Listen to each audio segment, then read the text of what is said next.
This is exactly right.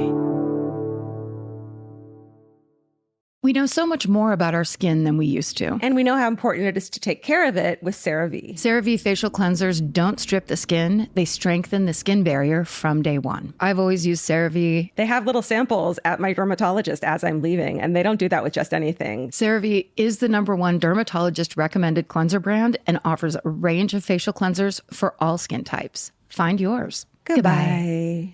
Get into the Hyundai Getaway Sales Event and get away with a deal so right, it almost feels wrong. Right now, you can get great deals on Hyundai's most popular models, including the adventure-ready SUVs like the Hyundai Santa Fe or Santa Fe Hybrid and the Tucson or Tucson Hybrid. Plus, there's the bold and stylish Elantra loaded with the latest tech. Or go all-electric with the Ioniq 5 or the Ioniq 9. So get down to your local Hyundai dealer and get away with a deal you'll love during the Hyundai Getaway Sales Event. Visit HyundaiUSA.com for details. Goodbye. Capture your favorite summer feeling with Pandora Jewelry. Discover a collection inspired by the sunshine, freedom, and moments that make the season unforgettable. From sun-kissed metals to personalized pieces ready to be engraved with your summer mantra. Each design moves with you from beach days to golden nights and every memory in between. Shop Pandora Jewelry's new summer collection in-store or online at pandora.net and let your summer unfold. Goodbye. Summer is for adventures, road trips, and adding a whole lot of miles to your car. That's why it's worth stopping at Valvoline Instant Oil Change first. Their trained techs help you get road trip ready with an oil change and an 18-point maintenance check included with every oil change, checking your tire pressure, wipers, lights, and more. Valvoline Instant Oil Change techs complete over 270 hours of training, so your car's in capable hands. Best part? You can stay in your car and you're in and out in about 15 minutes. Valvoline Instant Oil Change. Change wisely. Goodbye.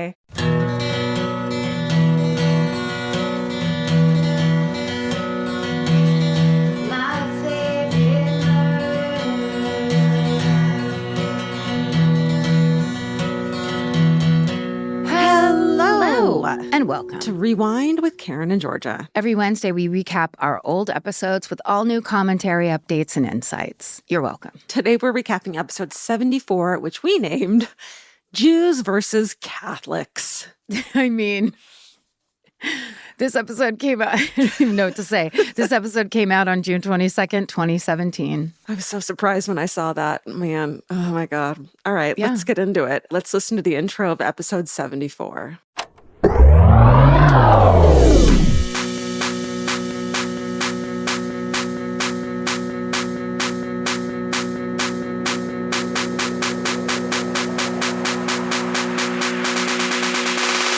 Molly, you in danger, girl.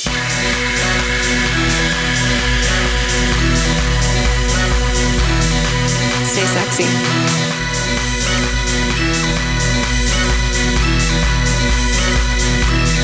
Don't get murdered. Welcome To my favorite murder. to my favorite murder. Your favorite murder podcast. Ugh, I regret saying that.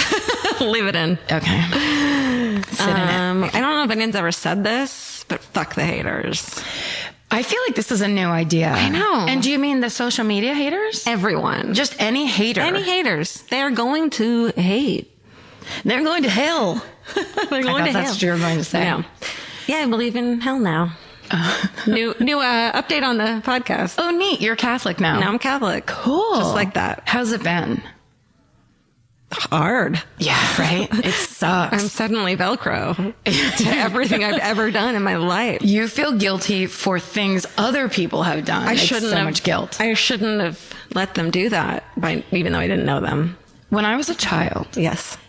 I used to think about how disappointed Jesus was in me and get so sad. And then I'd just be like, I can never make good on this. No.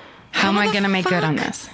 What the? How the fuck? Here's how I'll make good on it. I'll go into a dark room and talk to a man behind a screen about the specifics of what makes me a bad person.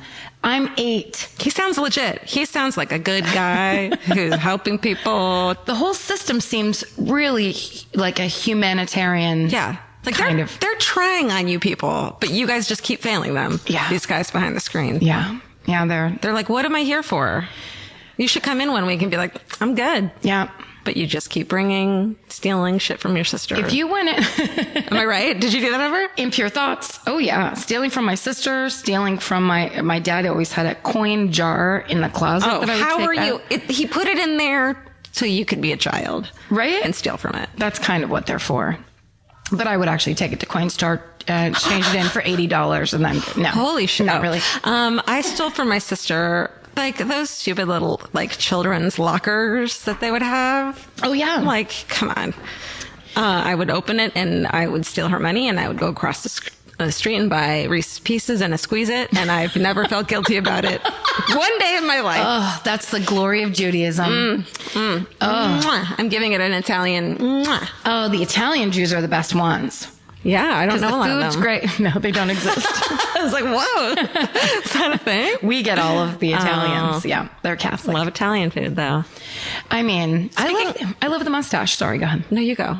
That's all I was going to say. Speaking of religion, I have something to read to you. Okay. Remember last week I did I did an occult killing, I do. like Satan cult kind of thing. It was intense. Yeah, thank you. And so I mean, that's what you want in this podcast is like, if you could like describe your story in one word, like it should be intense. Yeah, right. That's for sure. Okay. So I mentioned like it was a Satanist thing, and at some point I was just like, I just want to say that Satanism isn't like that, and then moved on because I don't know how to explain it. Right. And so someone explained it. Oh, nice. Someone sent an email to us and it said, "Hey, Karen and Georgia, I'd like to think that I'm pretty chill. Plus, I'm a Satanist." Sweet. Your last episode cracked me up. So I thought I'd take the opportunity to tell you a little bit about modern Satanism. Skippers, don't skip. Skip. This is important. Skippers, you need this the most. Yeah, maybe you'll fucking learn something. Maybe you'll stop being of the devil. There are all kinds of Satanists. The ones that believe and worship the actual devil are not what you might call mainstream Satanists. More commonly, you'll find people who belong to the Church of Satan or the Satanic Temple. I am a member of the Satanic Temple and also a local group called Satanic San Francisco. That sounds like good morning. It's Satanic San Francisco. Here's the local news. That's where I lived when I lived in San Francisco. Hey, what neighborhood did you live in? This is fucking hell. Oh my God. I only have $11 and I have to take the bus to 2 different jobs. What bus did you take? The 666. Come on. The one that went down Lincoln, I think. It's on a 22? No. The one that went diagonally across town. Not the fun satanic one. No way. The one that smelled like feet. You gotta think the satanic bus smells like feet a little bit too, though, right? Or candles. Candles. Okay, go ahead. I'm a member of the Satanic Temple, the Satanic San Francisco. Our version of Satanism is what you might call an atheistic religion. Most of us do not believe in God, nor by extension the devil. What we do believe in is a personal autonomy, equal rights, and the separation of church and state. We've just co-opted the imagery created by mainstream, mostly Christian religions to represent our opposition to some of the more oppressive beliefs. So when some government office wants to put up a 10 Commandment statue on public land, we'll be there to ask for our own Baphomet statue. Baphomet statue. Thank you. Mm-hmm. After all, the government can't advocate for any one religion. Thanks, First Amendment. So they either have to represent all religions fairly or be hands off with all religions. The Satanic Temple also has a strong feminist view, which was what attracted me to it in the first place. Our emphasis on personal freedom also includes freedom over our bodies, meaning a woman's right to choose is sacrosanct. They have fun with their religion. They have potlucks. They have screenings of movies like Rosemary's Babies. They have letter writing campaigns where they curse the Trump's cabinet. We might not believe in curses, but we wanted to grab the attention of those who do. And even a book club. Right now we're reading a book about the Satanic Panic in the 1990s, which sounds fucking awesome. So it's obvious why most of our members are also murderinos. Thank you for a wonderful show that is funny and fascinating. Stay sexy. Don't get murdered. And something Satanus. Probably Hail or something? Yeah, Hail Satan, I think. Something like that. Simone. That's awesome. Yeah. Simone, thank you for providing information. But I think that's like such a clear, in the Satanic Panic days, when the Church of Satan would show up being from the San Francisco Bay Area, and the Anton LaVey Right. and the Church of Satan had a real, like, it had a real, it was scary, and people would talk about it in these very serious, scary terms. And it like, that letter makes me so happy because really it's a political group. Yeah. And what they're saying is, like, this country was founded on the separation of church and state for a very important reason, because when the government just chooses a religion that they're going to represent and not others, that means the people who aren't in that religious group are going to be oppressed. Right. And so it's actually kind of badassy. Yeah. I mean, everything about that is super badassy, but I mean, and at the same time, I only can think of my Aunt Mary, the nun, who would be like, I don't know if I want you to be saying that you love the Church of Satan. No, she wouldn't be saying that. She'd be saying Latin prayers over your soul. Although, but she actually might be going, I can see their point, because she's the most fair, lovely person ever. But well, when I said Satanists are actually cool, that's what I meant. Yeah. Last week. I love when that. I couldn't put it into words. They're kind of humanists that are being aren't anarchists. And they're using, I mean, it's almost like they're really great PR people. Yeah. Good for them. So I'm happy that got sent, because I think it was necessary. Do you have any correction? That was my corrections corner. Yes, I have a couple. Let's see. Well, these are the tweets we've gotten of, like, this is now Mirror Corrections Corner, where people are giving us the corrections, and we're just reading them aloud. Yes. So Boone's Farm was the wine you were trying to think of? I was going to say, mine was that if you had guessed Arbor Mixed, that's fine. But what I actually, remember? Yeah. But what I actually, like, I feel like that's a fair one that people were like, is it Arbor Mist? I mean, I got this on all platforms, all social media platforms. You got a telegram at the front door. Is the wine Arbor Mist you were trying to think of? Elvis took a shit and it just said Arbor Mist and it was shit. It was really weird. But yes, if you guessed Boone's Farm, you are correct of the weird wine. I couldn't remember. And so many people wrote, like, I was screaming Boone's Farm when you said, I bet people are screaming whatever the name is. Yeah. And it's true. Yeah, that one really had a ripple effect. So many, because everyone has been hungover in their lives off Boone's Farm. Yes, because the sugar content is like 50%. It's some horrible thing. Well, what do you expect me to like purple wine? Well, and also, if you drank purple wine when you were a teen, how are you supposed to remember anything at this point? Sure. So everything's fine. Okay, go on. Moraga is the city that is in the hills near Oakland and near Berkeley and blah, blah, blah, that Adrienne actually just texted me because she just listened to that episode. God forbid. And she was like, the text I just got, like, right before I pulled up here was, dude, are you serious? It's Moraga. And I was like, okay, because I still haven't heard of it. yes, but I absolutely know it. And I think we probably played them in softball or something in high school, but like out of context. No. It just made me realize I've lived in LA longer than I lived in Petaluma. Oh, congratulations. I don't think so. Don't you think so? I think so. I mean, when I did the arson inspector who was the arsonist secretly, John Orr, a couple weeks ago, the TV set he burned down that everyone sent. Did you ever get any of these messages? It was the Waltons set.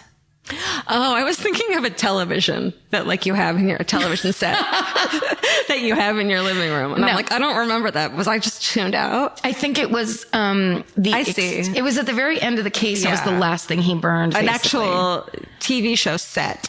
Yeah. The exterior pretending that we're at the Waltons' house. What's the Waltons? I don't remember that one. It was the old one. It was like, the whole family, they lived in the mountains in probably West Virginia or something like that. And there was like the grandma and the dad and the mom and the fucking like 6 kids. Good night, John Boy. Good night, Mary Ellen. That's them. Okay. All right. That's the Waltons. All right. Well, sucks to be them. Yeah. Hopefully no one was inside the Waltons house when it burned. No. Then the other one was, there's 2 now. So a bunch of people thought, I had said last week, what happened was, and a lot of people thought I was referencing the podcast Another Round, which is Tracy Clayton's podcast, who I've never met her in real life, but I claim to be friends with her because we've talked on Twitter a bunch of times. Friends is loose, especially, I mean, I think she'd pick me up at the airport if I needed her to. Yeah, I get that. There's a lot of people I haven't really, quote, met, but they're my friends. But we kind of know each other. Yeah. And so, I guess that's something she says on her podcast, but I'm quoting that's what the Fresh Prince of Bel-Air would say when he was trying to make an excuse for something. But full props to another round. Great. And those women who are hilarious and, our friends, whatever. Now, this is the last one, and this is the one that we get the most. Some people think that we invented hi or bye. Yeah. But then oftentimes people ask, are you quoting Alaska from RuPaul's Drag Race? Mm-hmm. I actually am quoting my friends, Haley Schaefer, Tennille Cobb, and Hannah Pinter, who were APs with me on like a bunch of TV shows I've worked on. And when we were at our unhappiest, I would like walk up. I was oftentimes their boss, and I would have to go up and be like, can you guys get me a thing? But to kind of, sometimes it was either to cut the tension of like, I have to now tell you what to do. Yeah. Or at one job, we hated the people around us so much that we did it as loud. So I would walk up to ask them for something which should have been almost a silent transaction. And instead I'd go, hi. And then they'd go, hi. And we would do it as obnoxiously as possible. Yeah. So I feel like, and I can't remember life before this podcast, but I'm pretty sure that like, that was hi was in all my emails. Like when I wanted to be like, hi, I have to ask you for something. Yeah, I would write HIII, like I just think it's a thing that people do, but I've always mentioned that is something that is like a coined phrase on Drag Race. Alaska made it popular. Yeah. It was like a thing that people are copying. But the last time I saw Hannah and Haley and Tennille, I was like, are you guys doing it because Alaska did it on Drag Race? And they're all like, I don't know. I just started doing it at some point. Nobody knew our source. That's the same thing for me. And recently we were talking about the phrase coochie twinge, which is like one of my, like when you're just like, oh God, no, it's like, that's getting a coochie twinge. And like, you were like, well, someone had to have said that first. And I'm like, I don't fucking think so. Like, I just remember. Did you look it up? No, but I just remember, of course I didn't look it up. That's work. Oh. But I just remember saying it all the time with friends and like it being the best description. And the first time I heard it was from a friend. It wasn't like, so man, everything is fucking appropriated except for Stay Sexy, Don't Get Murdered. That's ours. Don't fucking steal it. Yeah, we made that up. Listen. For sure. Here comes the lawsuit. It actually turns out in 1947, Dorothy Parker said it. No, the trademark is then, it's expired. Sorry. That was all for me. I just thought I'd update all of those. Oh, it's great. We have a present to give on this week's episode. On the air present. Listen, look, it's been 5 months.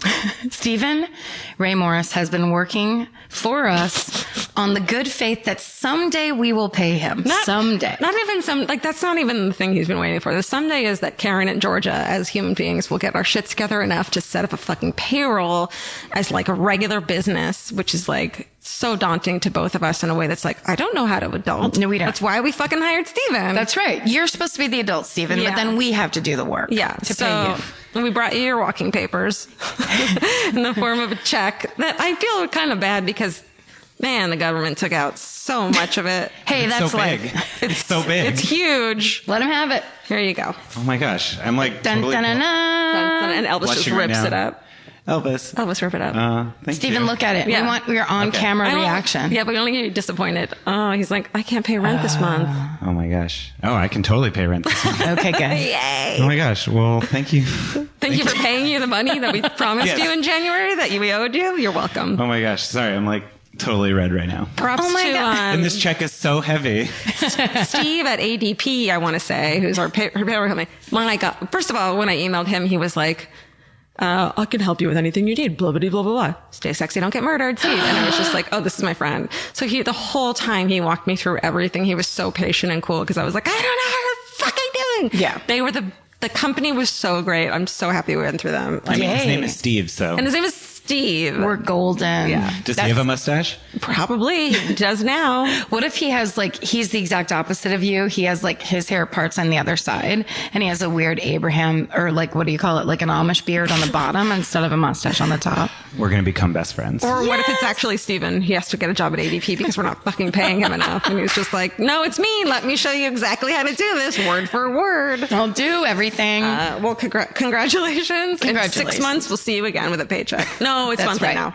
It's my monthly gosh. now. Yay. Yay. You're on schedule to be employed like a normal person. You're on the take. It's very exciting that you are a part of our team, Stephen. You really help us so much and save us so much pain.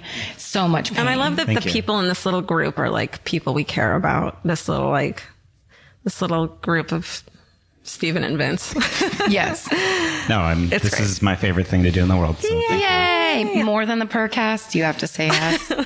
Yes. Yay! Your co-host is like, fuck yeah. I'm going to just put a version where she only hears where it's just the opposite. Yeah, no. Can we You can get a edit clean no? yourself out. Yes. Yeah, we get a clean no out in there. Cool. Anything else? A lot of murders happening in the world, but I really don't my want to talk about God. them. So much heavy shit. Yeah. I got real depressed yesterday, like when we were like, it was like 5 and we had decided not to record that night. So I was like, I have the night free. And Vince was like, do you want to go out to eat? And I'm like, of course, like that's my dream. But then I was just like, I don't want to go anywhere. Nowhere seems right. And I realized it was because I had just been reading the news. Yeah. And I was so depressed. Yeah. It's only bad news now. Oh my God. And it's one thing after the other. It's just from every direction. Yeah. You know, it's terrible, terrible news. But I will say this.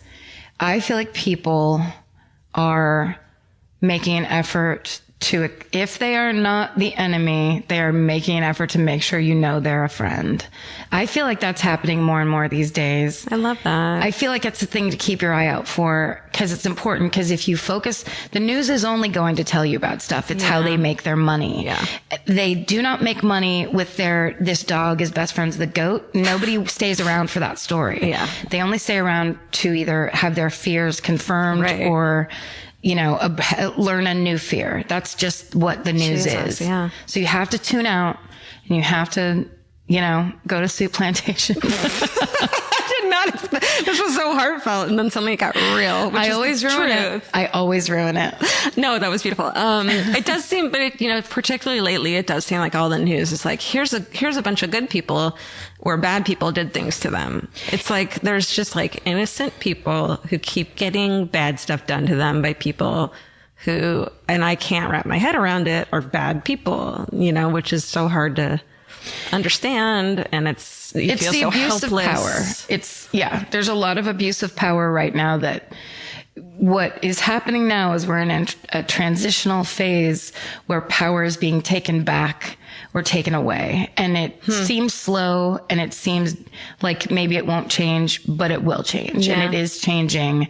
And you have to believe it's changing so that you can continue trying. Cause that's the most important thing is, you know, it feels like sometimes the setup is they're trying to get people to quit. They're trying to get people to turn against each other. Oh, yeah. And the other day, like, there's a million, we could talk about the police shootings. We could talk about fucking Bill Cosby. We could talk about politics of all kinds. We could, whatever, attacks on Muslim children. Mm-hmm. I mean, like, so fucked. But the other day, somebody just posted the picture of hundreds of people in London walking with flowers to go put them down where at the most recent place where a Muslim was attacked. The mosque, where the guy drove the van. And what I think people are starting to understand is when things like that happen, everybody else needs to stand up and show the world, no, this is not what we want. Yeah. It's the, just being quiet isn't working anymore. Right. Like people have to make a stand and show that there is another force working. And we were talking about all of this at work. And at one point I just said, I'd like to remind everybody about the Women's March because that was millions of men and women, but mostly women in their hats all around the world standing up and going, nope. And that's, just try to remember. Yeah. I would like to keep that attitude of positivity. And then if you can't, just make sure that you're not intaking, that you're balanced out. It's like turn off the news and turn on Bob's Burgers or something else that's going to make you happy. Baskets. which is like depressing, but like so good. I started binge watching it last night in a way that was like, oh, I'm going to be gone doing this all weekend. Yeah. Period. It's so good. So good. And you write on it. I know. You write on the second season. It was when you start, right? I can't wait to watch your episode. Thanks. We were in a meeting recently and someone found out that you had written they were talking about this certain episode and they found out you write it. They almost started crying. It was like, so proud of you. It was so cool. Thank you. It's exciting. It's the one thing that is worth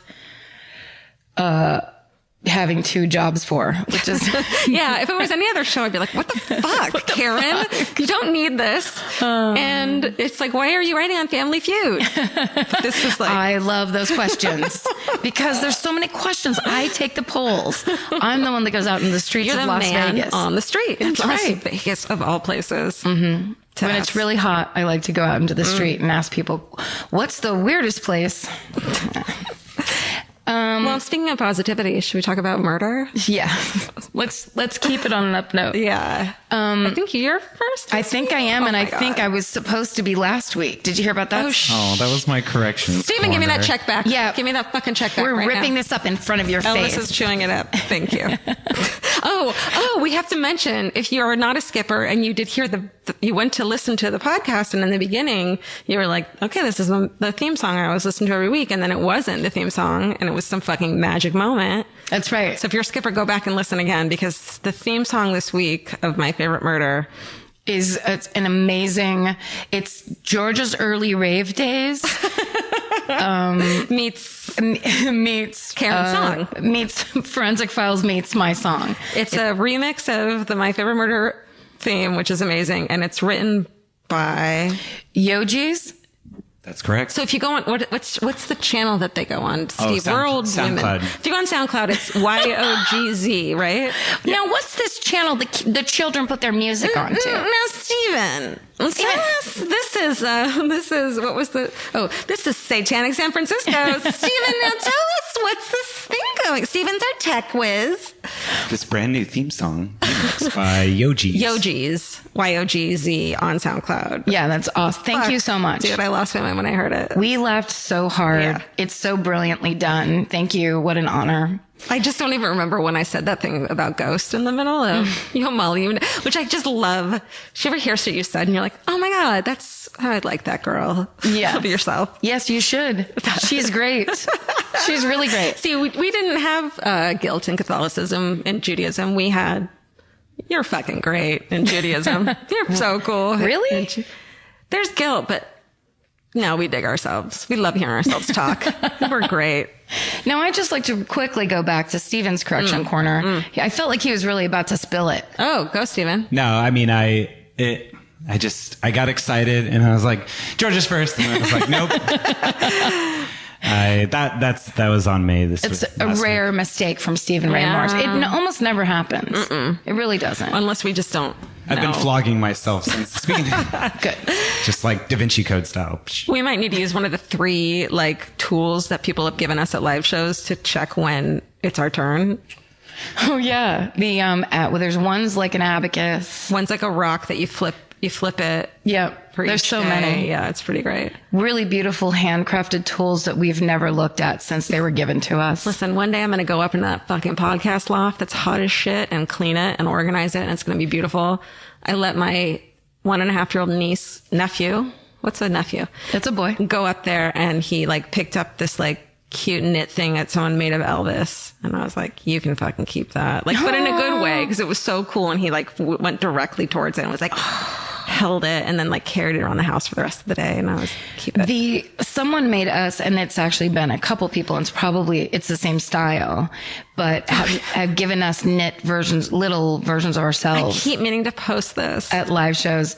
And my dogs walk around with Georgia in their mouths all day, and it's so hilarious. And sometimes makes me so happy. I take pictures because George does a thing where she's laying down. And George is like a big lab, right? Yeah, she's half lab, half hound. So she's a weirdo. She looks weird, but what she likes to do is if she's feeling lazy, she'll have a toy in her mouth and she just flips it up in the air and catches it. That's like how laying down. Yes. So I have a picture series that I sent to Georgia of George flipping Georgia up in Which the is air so and catching her. And George is a girl, right? Yeah. Okay. I'm going to post it like a scroll thing on Instagram. I know I keep saying I'm going to do shit on Instagram, but I'm really good. It made me so happy to see that. You know what? The reason I didn't post this is because I couldn't find the girl who made that toy. Right. I didn't want to credit her, but I'll figure it out. All the people, and we do talk to people in real time when we're being given things, but we really do love them and we really do keep them, and they're in boxes and stuff. Even the like weird shit people bring us, that's just like, I didn't know what to bring you, so I got you this like sticker from my town. And it's just like, fucking thank you. We still have, I was just telling my sister this, when we were in, I'm pretty sure it was Seattle, a guy gave me his Costco card and goes, right. look at how evil I look in my picture on my Costco card. And I was like, oh my God, you look totally killer, evil. yeah. And I handed it back and he goes, no, that's for you. And I keep it. It's right on my desk. It just sits right next to me, right where I type shit. So, we have you with us. I don't know. That makes me want to cry. Like, it's so funny and happy and lucky, and I'm so stoked. We're having a good time, everybody. Listen. Sorry to be so stuck up. Oh, I'm so sorry we're into ourselves, but I'm Jewish. And I think I'm pretty neat. I always wanted to be Jewish. Ever since I saw The Goodbye Girl and Quinn Cummings, I was like, that's who I was supposed to be. I was born in the wrong body. I was born in the wrong family. I'm supposed to be the child of a divorced mother in Manhattan. Yeah. Well, I think Catholics and Jews are there's a lot of similarities in the families there. So you just need to fucking take my cockiness a little bit. I'm going to. Okay. And just take a couple things. I'm going to take a half a cup of your cockiness. My mother always told me that Jewish men and Irish Catholic women are the best combination because they're both matriarchal societies. Yeah. And so a lot of other men get very offended by how bossy and controlling we are as Irish Catholic women. But which is so Jewish funny men like it. Because I think Jewish women were raised that way too, which is why, and we think we're badasses. So when I meet a Jewish man, I'm like, fuck you. You're so fucking cocky. Like, I don't like it. I've never dated a Jewish guy. Vince is fucking atheist, whatever. And I could see that, like, an appreciation there. Yeah. I think that's a nice mix. Yeah. This has been Catholic Jew Talk. We're going to cut all this out so we don't offend everyone. Probably. Next week, Buddhism. And we're back. We're really getting into the taboo cultural conversations on this podcast back in 2017. Right. We're not afraid. Yeah, we had to start getting into the suck of it all, and it seems like we're still there. It seems like it's gotten worse, just like the people who studied fascism told us it was going to. Crazy. Imagine that. But I was actually talking about just even saying Jews versus Catholics. Okay. It's a very, at this point, such a sensitive and touchy topic. I don't know. It's just such everything is like that these days. And so even just saying the word seems to be somehow inflammatory, even though I'm talking about myself and you're talking about yourself. Yeah. You know what else is inflammatory is the name Soup Plantation. I mean, first and foremost, let's get that out there. I mean, it doesn't exist anymore, except there is one location of Sweet Tomatoes, which is the name they changed it to, in Tucson, Arizona. That's right. Oh. So Mimi's like, God damn it. I mean, if you want to do a road trip to the Tucson Sweet Tomatoes, I would do that 1,000%. Me? Oh, I'm down for sure. Why aren't we doing a live show there just for that reason? Inside the Sweet Tomatoes, up by the croutons? Have you been to Sizzler lately, though? It's got the salad bar's got the same vibe. If you really miss it, I recommend. Really? The thing I really loved about, I remember going to the Sizzler with my boyfriend back in, must have been 1999 or something. Oh, that's your date with your boyfriend. That's cute. It was a fun date to go to the Sizzler on Highland. Yes, I remember that one. It's so stuffy and weird and dark. But when I went up to the salad bar, which is a thing I've always really had a love for, it's just such a random, you can make it exactly how you want. Yeah. For children of the 70s, we never got to do that with anything. It was like either eat the Snickers the way it was given. Nobody's going to make a different version the way you like it. Like that didn't exist back then. Okay. And so this idea that like you got to just go and make the exact salad you wanted. Right. And you didn't have to just eat it even though there were onions on it or whatever Beets thing. and stuff. Like you didn't want that, but shut up and eat it. But shut up and eat it. And now it was like, you decide, you want nacho cheese on that salad? Enjoy. Oh my God, why doesn't that happen? That might be the best idea. What kind of dressing do you want? Nacho cheese. Hot nacho cheese with green peppers in it. Karen. Have I done it? You did it. A little bit of bacon bits on top. Sorry, but I'm going to sidebar us for 1 second because have I ever told you about that salad that I keep chasing that I used to eat in like the 2000s and the restaurant closed and it was actually an independent restaurant in Los Angeles. No. So once it closed, the salad was gone forever. What was it?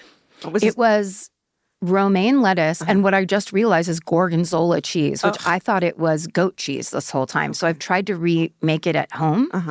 And last night I just had an Italian restaurant salad. This is the worst podcasting of all time. It's this. I just realized. It's this or fascism. Like what? We have to recap. I'd rather do salads.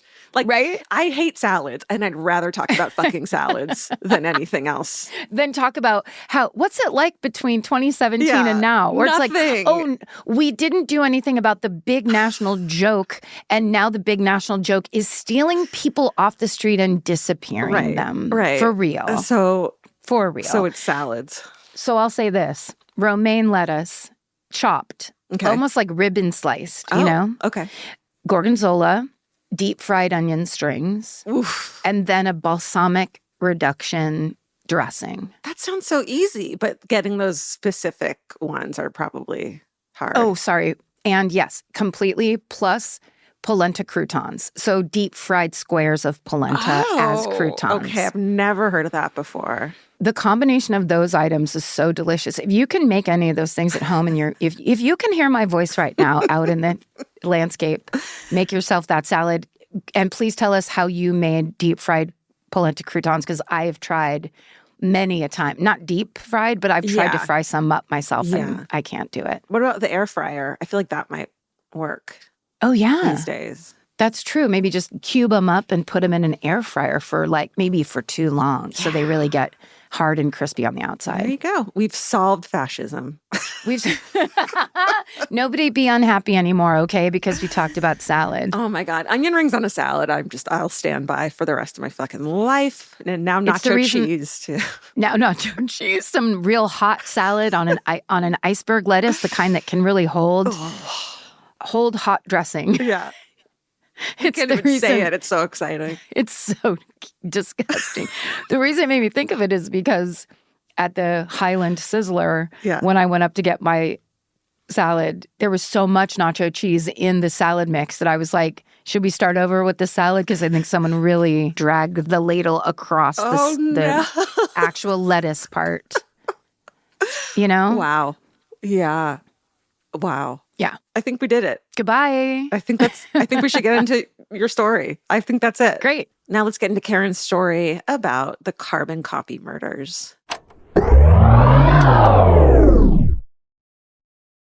We know so much more about our skin than we used to. 10 years ago, no one in America knew what a skin barrier was. It's time to take care of your skin with CeraVe. CeraVe facial cleansers don't strip the skin. They strengthen the skin barrier from day one. Formulated with 3 essential ceramides, hyaluronic acid, and niacinamide to provide long-lasting hydration and 12-hour oil control. I've been using CeraVe for over a decade, I would think. And now it's getting super trendy. And I don't know why, it just makes me proud that something I've used for so long is cool on socials now. But it really does work. And that's why it's been around so long. No matter your skin type or concern, CeraVe has facial cleansers perfect for you and your skin barrier. CeraVe is the #1 dermatologist recommended cleanser brand and offers a range of facial cleansers for all skin types. Find yours. Goodbye. The Hulu original series Furious is now streaming on Hulu and Hulu on Disney+. From Liz Merriweather, the Emmy-nominated executive producer of Dying for Sex and The Dropout, comes a gripping psychological thriller. Starring Emmy Rossum, Furious follows Alice Black, a rookie FBI agent on the hunt for Catherine, a mysterious and calculating female serial killer. It's Alice's first case on the job, and she's already bitten off more than she can chew. While Alice believes justice is achieved through law enforcement, Catherine has lost all faith in the legal system. She's taken it upon herself to terrorize the rich and powerful men of New York in her pursuit of vengeance. As Alice and Catherine's twisted game of cat and mouse unfolds, the lines between good and evil and right and wrong begin to blur. With shocking crimes, tangled relationships, and secrets that change everything, Alice discovers there's a thin line between hunter and prey. Watch the Hulu original series, Furious. Now streaming on Hulu and Hulu on Disney Plus for bundle subscribers. Terms apply. Goodbye. There's nothing better than just laying around. Whether you're fully horizontal or at a slant, it cannot be beaten. Unless, of course, you have a Lola blanket. Lola is the world's #1 blanket, crafted with ultra-soft luxury vegan faux fur and a signature 4-way stretch that sets it apart. Their products are machine washable and double hemmed for durability, and they stay flawless. No pilling, no shedding, even after repeated washes. And there's more. Lola also makes weighted blankets, matching pillow sets, and super soft pet beds. Lola is a great go-to gift. It's personal, beautiful, and something your loved ones can actually use every day. For a limited time, our listeners can get 40% off select Lola Blankets products with code MFM at checkout. Just head to lolablankets.com and use code MFM to get 40% off your order. After you purchase, they'll ask you where you heard about them. Please support our show and let them know we sent you. Wrap yourself in luxury with Lola Blankets. Goodbye. The future has an annoying habit of always showing up. That's why now is a great time to start planning ahead. Enter Acorns. Acorns is a smart way to give your money a chance to grow. You can sign up in minutes and start automatically investing, even if it's your spare change. The Acorns potential screen shows you the power of compounding and how your money could grow over time. You can quickly adjust how much you're investing every day, week, or month to make sure you're always building towards your goals. Whether you're just starting out or thinking about settling down, Acorns supports your big and small goals across every stage of life. Sign up now and Acorns will boost your new account with a $5 bonus investment. Join the over 14 million all-time customers who have already saved and invested over $27 billion with Acorns. Head to acorns.com/MFM or download the Acorns app to get started. Paid non-client endorsement compensation provides incentive to positively promote Acorns. Tier 2 compensation provided, potential subject to various factors such as customers' accounts, age, and investment settings. Does not include Acorns fees. Results do not predict or represent the performance of any Acorns portfolio. Investment results will vary. Investing involves risk. Acorns Advisors, LLC, an SEC registered investment advisor. View important disclosures at acorns.com/MFM. Goodbye. So it's me this week. Yay! Okay. Give it to me. I'm going to get my sweaty fucking ass on this leather couch comfortable. Hold on. Slide your ass around and really find your space in this world. So having a job again, when I do my murders, I usually I have to do them quickly. Okay, I'm sorry, but the pose you're in right now. Is this helping you? Is this helping you? Georgia's facing me on the couch with one leg up in the air as if I'm her gynecologist. And it's... I have a pillow! It's exactly... No, you're blocking it entirely. But... It's exactly like that scene from Girls when she's at surf camp and she just pulls her bathing suit aside and suns her pussy. Favorite scene. I think about that all the time. And I'm also wearing like 1970s, what is this called? Like a onesie. A romper. Yeah. Short shorts. So if I move this pillow, it would be full. It's over. It would be over. I love that scene. You move that pillow, we're besties. We're best friends. Don't think I wouldn't too, because one thing about Jews is we have no fucking shame. Naked. We're just always naked. Can I tell that story of on your wedding night? I don't remember what you're talking about, but go for it. Oh, yeah. Can I? Fuck, I have no secrets. You don't care. No. On George's wedding night, and this was like, I don't even know it was when you guys went back to your room, obviously. So it was probably 2:30 in the morning. I'd already gone back to my room and gone to bed. I look at my phone and Georgia had texted me a picture of herself.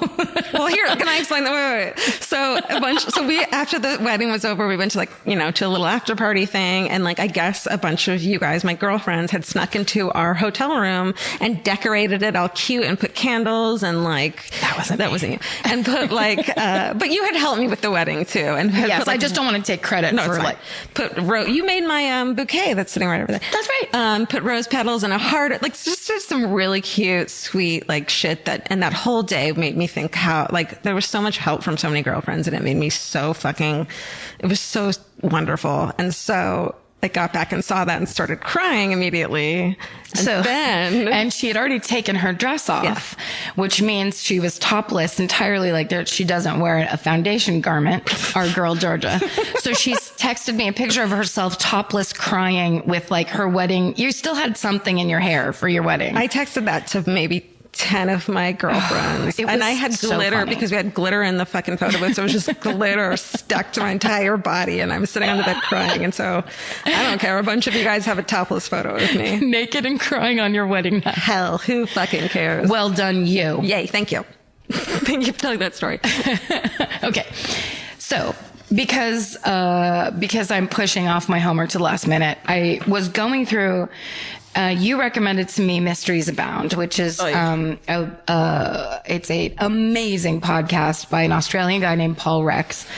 It is the best. He reads articles out of really cool magazines, and they're just interesting, fascinating wonders from around the world. Lots of stuff about aliens. Lots of stuff about there's murder stuff. There's just kind of general mysteries. Some of it's of nature based. So cool.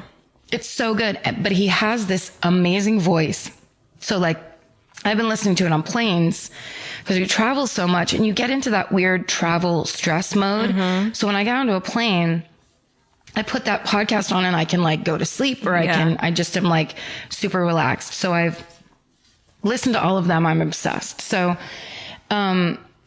also he is an independent podcaster. So you can go on to just Google Paul Rex and Mysteries Abound. He has another podcast called Origins, like Origin with a Z. Right. I haven't heard any of that, but it's another thing that seems fascinating. Definitely.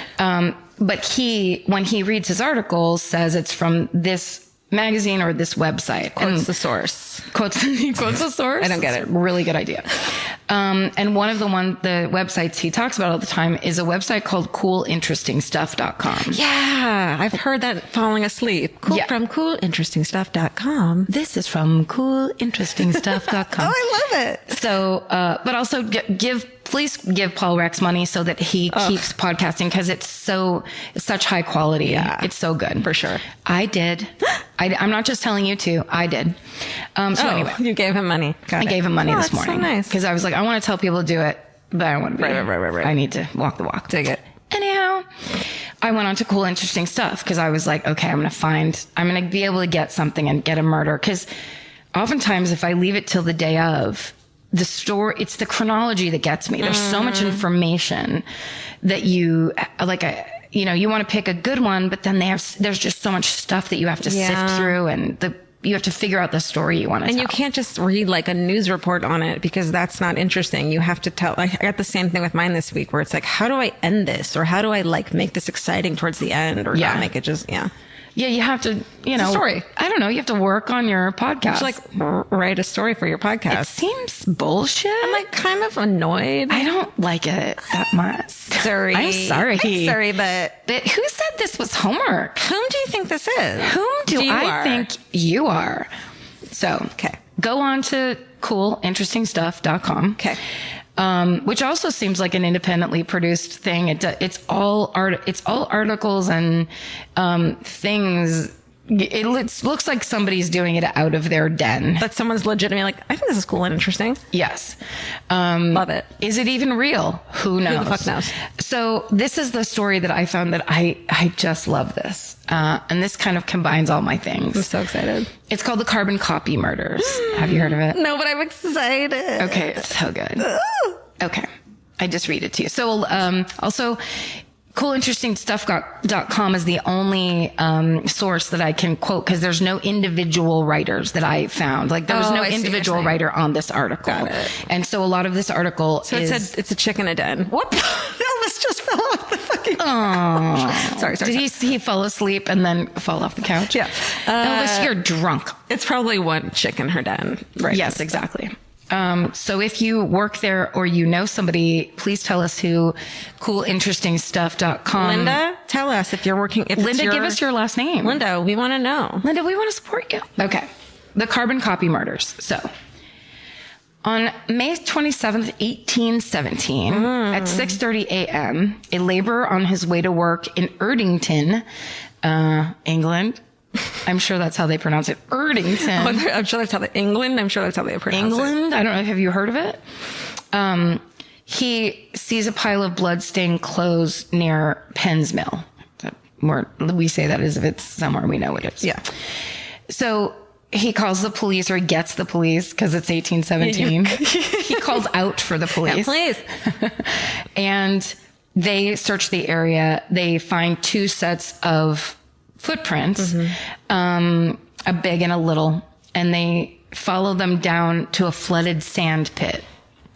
And then they dredge the sand pit and they find the body of a local girl named Mary Ashford. Oh no. So, the cops start asking around, and they find out the story of what she had been doing the night before. So it was a holiday called Whit Monday. And I looked it up. So it's a Christian holiday 50 days after Easter. They kept calling it when I looked it up on Wikipedia or whatever, they kept calling it Pentecost, which I'm like, I don't know what this is. And I'm like, a lifelong Catholic. I've never heard of this before. It doesn't exist. If you don't know what it is, it doesn't exist. Me, the expert? Yeah. So it's basically, it sounds to me like it's like a last day of May. Yeah. A last day of the end of spring kind of, before summer holiday. And it's on a Monday. So it's basically an excuse to have a long weekend. Sure. Even back in 1817. Yeah. And so that night, they were having a dance in Erdington for Whit Monday. So Mary,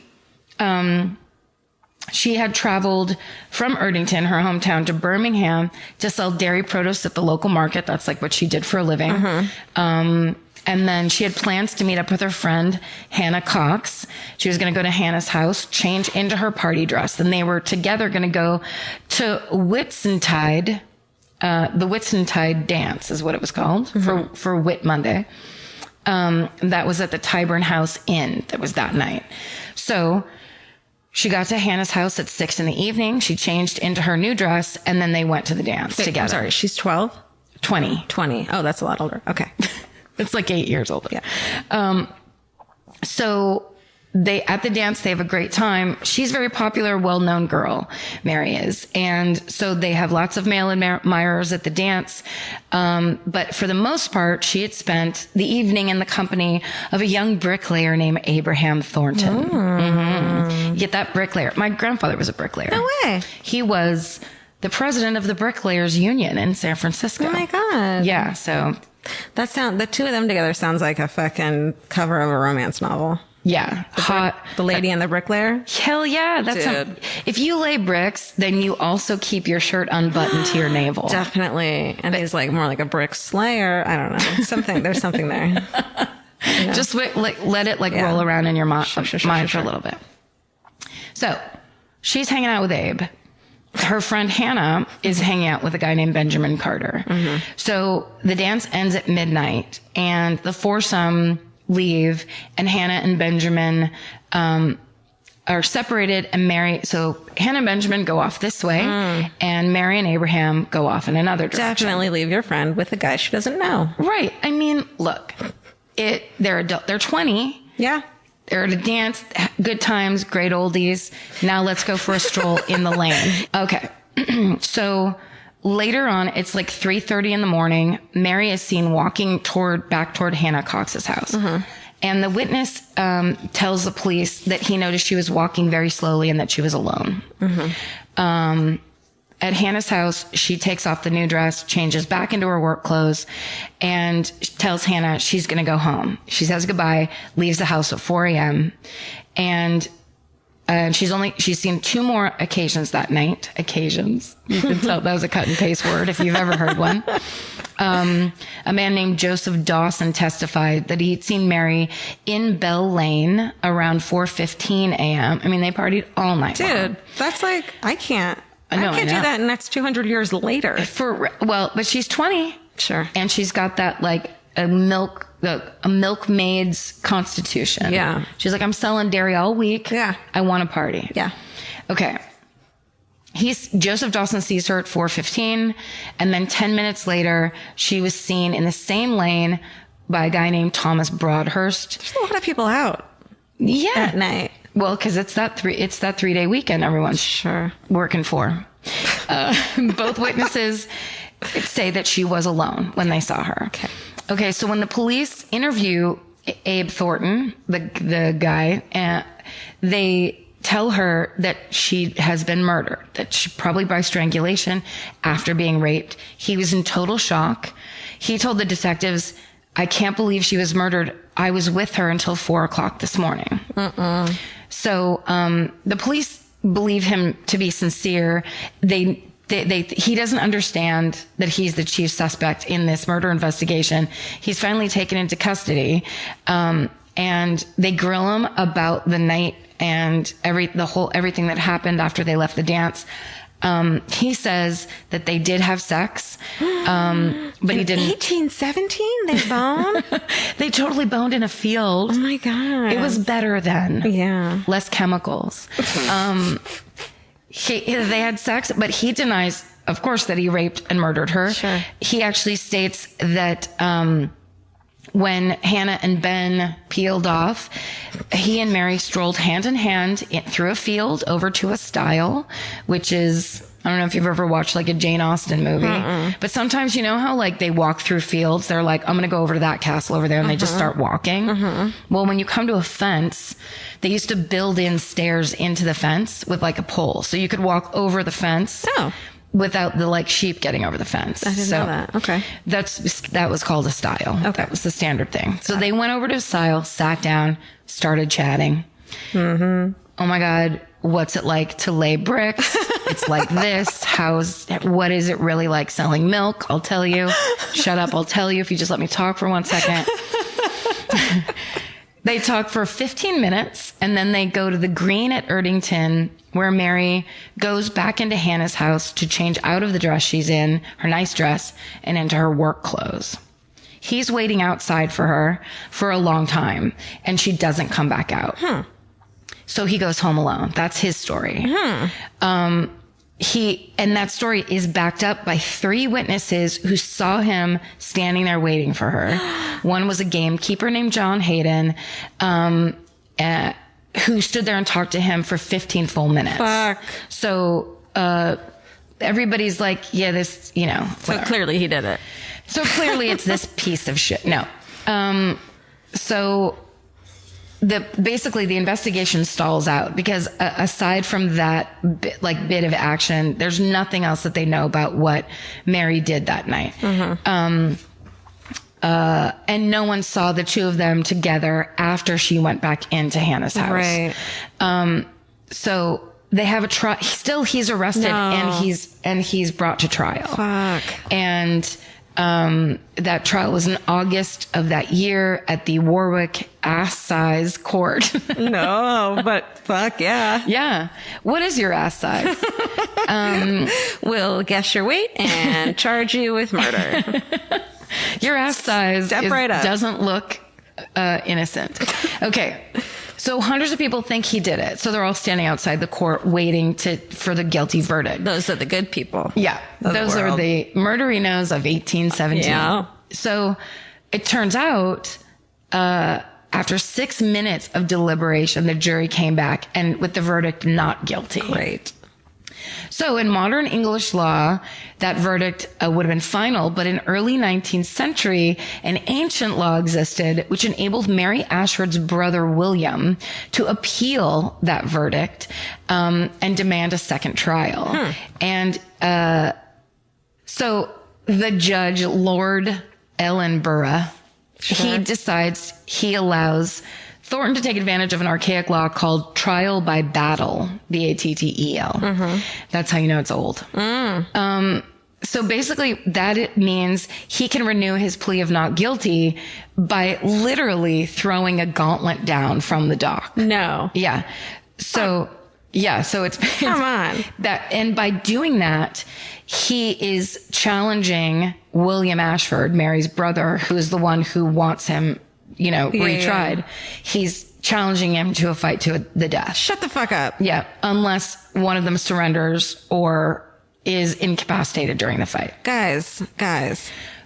So people to fight this because it's such an ancient, but it's basically Lord Ellenborough is like, this is the law of England and it's allowed. And so. Oh my God. Can you imagine today of like that being, all right, well, there's a law that says you can have a duel. So let's have a duel. So grab this axe and throw it on the ground. It's in the law books.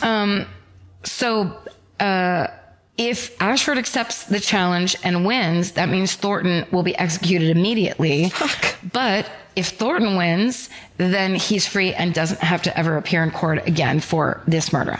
So what about for the murder of this guy? Oh my God. No, that one's like everybody knows that's what he signed up for. Okay. So this guy does it. He's like, hell yes, I'm in. So he throws the gauntlet down and, William Ashford basically doesn't respond to Abraham Thornton's challenge. And so he gets off. Oh. So it's basically like one of those things where if you have a traffic ticket and you challenge it, if the cop that gave you the ticket doesn't show up in court, then you don't have to pay the ticket. So the brother was like, oh, I don't know the trial. And Abraham was like, gauntlet. And he was like, you know what? I don't want to get killed. You're good. Because you're a big, beefy bricklayer. Yeah. And you're going to kick my ass. You're like walking off the cover of a romance novel. Yeah. You're like, what's his name? Fabio. Thank you. I only say that because Vince jokes about Fabio all the time. Does he? Yeah. Fabio was sitting behind our table at a sushi restaurant once, me and my friend Karen Anderson. And so I was staring at Fabio the entire dinner. Oh my God. And I was like, there's a celebrity behind you. You have to guess who it is. Oh my God. You will never not believe it. She guessed people the entire dinner. And I was giving her clues. That's my dream dinner conversation. Long hair, romance. I was giving her every clue. She never guessed it. And we had to wait until he got up and walked out. And then she's like, Fabio? No. Yeah. I'd be like, yeah. Vince will jokingly say like, something like, you look great. Like, I know Fabio's your type, but like he always references like when we're making out and you close your eyes and think about Fabio. No, I don't. He's your male ideal. Yeah. That's who I think about. Okay. So, essentially he gets off. He never is going to get tried again. And he ends up, it's such he's so known as everyone thinks he killed Mary Ashford that he ends up emigrating to the United States because he can't get a job as a bricklayer. Shit. So exactly 157 years later to the hour. Shut the fuck up. After the discovery of Mary Ashford's body, on Monday, May 27th, 1975, which was also Whit Monday. Oh my God. That holiday laid on the same day. 157 years later, the body of 20-year-old Barbara Forrest was found dead in the long grass of a ditch near Pipe Hayes Children's Home, where she worked as a nurse. She had been strangled and raped. The bodies of both victims were found within 300 yards of each other. Oh my God. And later, police arrested Michael Thornton. No. A Birmingham childcare officer who worked at that same children's home where Barbara worked. So here's the similarities. They were both 20. They look alike. And there are two pictures. One looks like an illustration of a Jane Austen character. Mm-hmm. And one is a straight on picture of a very pretty, very young 70s gal. Mm. So you can't get the profile thing, but they look alike. Mm-hmm. It's the same, like, small, fine features of two young women, essentially. Yeah. Both pretty. They had both visited their best friend on the evening of Whit Monday to change into a new dress for the local dance party. They were both raped and then strangled. And that happened to them both at the same time of day. Oh my God. Same guy did it then, probably, right? Yep. He was a time traveler that was just about that spot. Yeah. Anyone who walked by that spot, he was going to kill. They were both guys named Thornton. Jesus. In both instances, the man named Thornton was charged, then subsequently acquitted. Wow. Mary Ashford and Barbara Forrest had the same birth date. No, not ready to move on yet. Okay. Stop it right fucking now. Now listen, this is from coolinterestingstuff.com. Well, clearly they're correct in titling their fucking website that.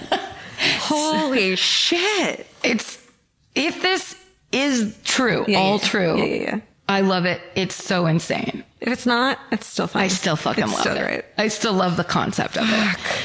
But fuck. I mean, like, this could happen. That's just that thing of like, if 100 monkeys, are typing a typewriter, like, it's that kind of thing. But it's also, then it brings in my favorite kind of occulty thing, which is, could something else be involved or whatever.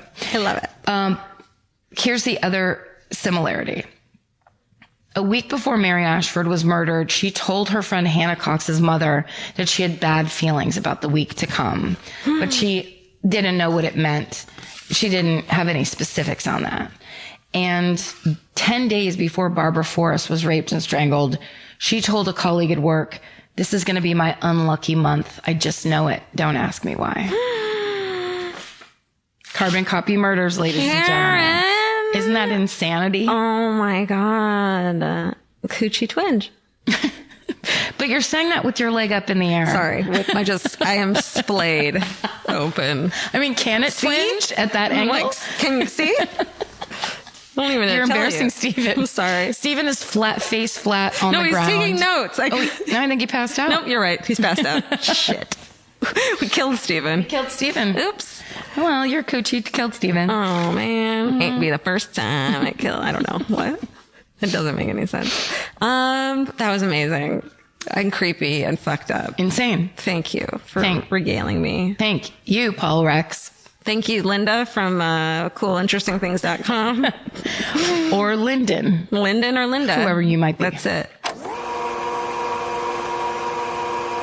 Okay, we're back. Karen, do you have any updates? There's no case updates, but in 2018, a historian named Naomi Clifford published a book called The Murder of Mary Ashford, The Crime That Changed English Legal History.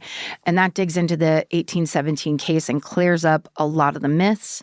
Also, just as a fun footnote, the podcast Mysteries Abound with Paul Rex ended in 2019, but the catalog is still up, so you can listen to episodes wherever you get your podcasts. Wow, that was a fascinating story. Okay, so let's get into Georgia's story about the Annecy shootings. We know so much more about our skin than we used to. 10 years ago, no one in America knew what a skin barrier was. It's time to take care of your skin with CeraVe. CeraVe facial cleansers don't strip the skin. They strengthen the skin barrier from day one. Formulated with 3 essential ceramides, hyaluronic acid, and niacinamide to provide long-lasting hydration and 12-hour oil control. I've been using CeraVe for over a decade, I would think. And now it's getting super trendy. And I don't know why, it just makes me proud that something I've used for so long is cool on socials now. But it really does work. And that's why it's been around so long. No matter your skin type or concern, CeraVe has facial cleansers perfect for you and your skin barrier. CeraVe is the #1 dermatologist recommended cleanser brand and offers a range of facial cleansers for all skin types. Find yours. Goodbye. The Hulu original series Furious is now streaming on Hulu and Hulu on Disney+. From Liz Merriweather, the Emmy-nominated executive producer of Dying for Sex and The Dropout, comes a gripping psychological thriller. Starring Emmy Rossum, Furious follows Alice Black, a rookie FBI agent on the hunt for Catherine, a mysterious and calculating female serial killer. It's Alice's first case on the job, and she's already bitten off more than she can chew. While Alice believes justice is achieved through law enforcement, Catherine has lost all faith in the legal system. She's taken it upon herself to terrorize the rich and powerful men of New York in her pursuit of vengeance. As Alice and Catherine's twisted game of cat and mouse unfolds, the lines between good and evil and right and wrong begin to blur. With shocking crimes, tangled relationships, and secrets that change everything, Alice discovers there's a thin line between hunter and prey. Watch the Hulu original series, Furious. Now streaming on Hulu and Hulu on Disney Plus for bundle subscribers. Terms apply. Goodbye. There's nothing better than just laying around. Whether you're fully horizontal or at a slant, it cannot be beaten. Unless, of course, you have a Lola blanket. Lola is the world's #1 blanket, crafted with ultra-soft luxury vegan faux fur and a signature 4-way stretch that sets it apart. Their products are machine washable and double hemmed for durability, and they stay flawless. No pilling, no shedding, even after repeated washes. And there's more. Lola also makes weighted blankets, matching pillow sets, and super soft pet beds. Lola is a great go-to gift. It's personal, beautiful, and something your loved ones can actually use every day. For a limited time, our listeners can get 40% off select Lola Blankets products with code MFM at checkout. Just head to lolablankets.com and use code MFM to get 40% off your order. After you purchase, they'll ask you where you heard about them. Please support our show and let them know we sent you. Wrap yourself in luxury with Lola Blankets. Goodbye. Summer means a whole new world for your feet. They're walking more, sweating more, and going barefoot all day long. For summer feet that need real comfort, there's Bombas. Bombas has a whole line of sport-specific socks for golf, yoga, the gym, and every kind of runner. They also make soft, supportive compression socks that are especially great for summer travel. Bombas sandals and slides are made from super lightweight, cushy, waterproof EVA foam, so they feel incredibly comfortable. And the best part, for every item you buy, Bombas donates an essential clothing item to someone facing housing insecurity, with over 200 million donations and counting. I wore my Bombas compression socks on the plane ride to and from Italy. And listen, I'm a girl of a certain age at this point. It needs to be done. And I felt so comfy and so secure with my cute little Bombas socks. So head over to bombas.com/MFM and use code MFM for 20% off your first purchase. That's BOMBAS.com/MFM, code MFM at checkout. Goodbye. So here's one that's been in my drafts like since the beginning of this podcast because I've always loved this story. Okay. But there's never like good closure to it because it was only 5 years ago. Mm-hmm. But I always kind of look it up and see what's new. And so finally I'm ready to do it. So this is the Annecy shootings. Okay. All right. Go ahead and give credit right now to Sean Flynn, who wrote this like 5-part GQ article about it. That's really great, but it hasn't been, I think it's from a couple of years ago. So but he helped me a lot. So thank you. All right. September 5th, 2012 on the secluded route. Ready for this? Foreste Domanier de la Combe d'Irie. Wow. Nope, not even close. Near the southern end, cue the fucking corrections corner, near the southern end of Lake Annecy in France. Okay. It's a small, serene city. It's about 6-hour drive from Paris. And a man named Brett Martin was out riding his bike, cycling up this beautiful hill. And as he crossed a river bridge and continued up the hill, a little girl came stumbling into the road and collapsed in front of her family's car that was parked on the side of the road. 7-year-old Zainab Al-Hali had been shot in the shoulder and she had been pistol whipped. He stops at the scene, and inside of Zainab's family car, the family BMW, had a camper attached, was the dead bodies of her father, Saeed Al-Hali. He's a 50-year-old satellite engineer. His wife, Iqbal, she's a 47-year-old dentist, and Iqbal's mother, Suhail, she's 74, and each had been shot twice in the head inside the car. Oh my God. The family was in the area on vacation from their home in Claygate, Surrey, England. Mm-hmm. And they were on their way for a walk in the woods, just a random venture into the woods. And also on the scene, outside the car, was the dead body of a local cyclist, Sylvain Mollier. He's 45. He's been shot 5 times, twice in the head. The car was stopped in a way that investigators were able to tell that prior to the shooting, the BMW had like reversed sharply. The driver was Saeed, into the lay-by. So in reverse, like trying to make a U-turn, get the fuck out of there. Yeah. The wheels had gotten stuck in the gravel, and as they tried to make a getaway, so the car had gotten stuck there. The car is still running. It's in neutral, but someone has just jammed on the gas pedal, so it's just revving up. Oh. All the doors are locked with the 3 dead bodies inside. Police said that the shooter had originally been in the woods, but had come out into the road to kill everyone. So the police come, they're investigating the whole thing. They cordon off the area. 8 hours later, as they're still investigating the whole scene, and the bodies had still been in the car, a specialist forensic investigator finds 4-year-old Zaina. She's the youngest daughter of the Al-Hili family, hiding beneath her dead mother's legs and skirt in the back of the car. No. Unharmed.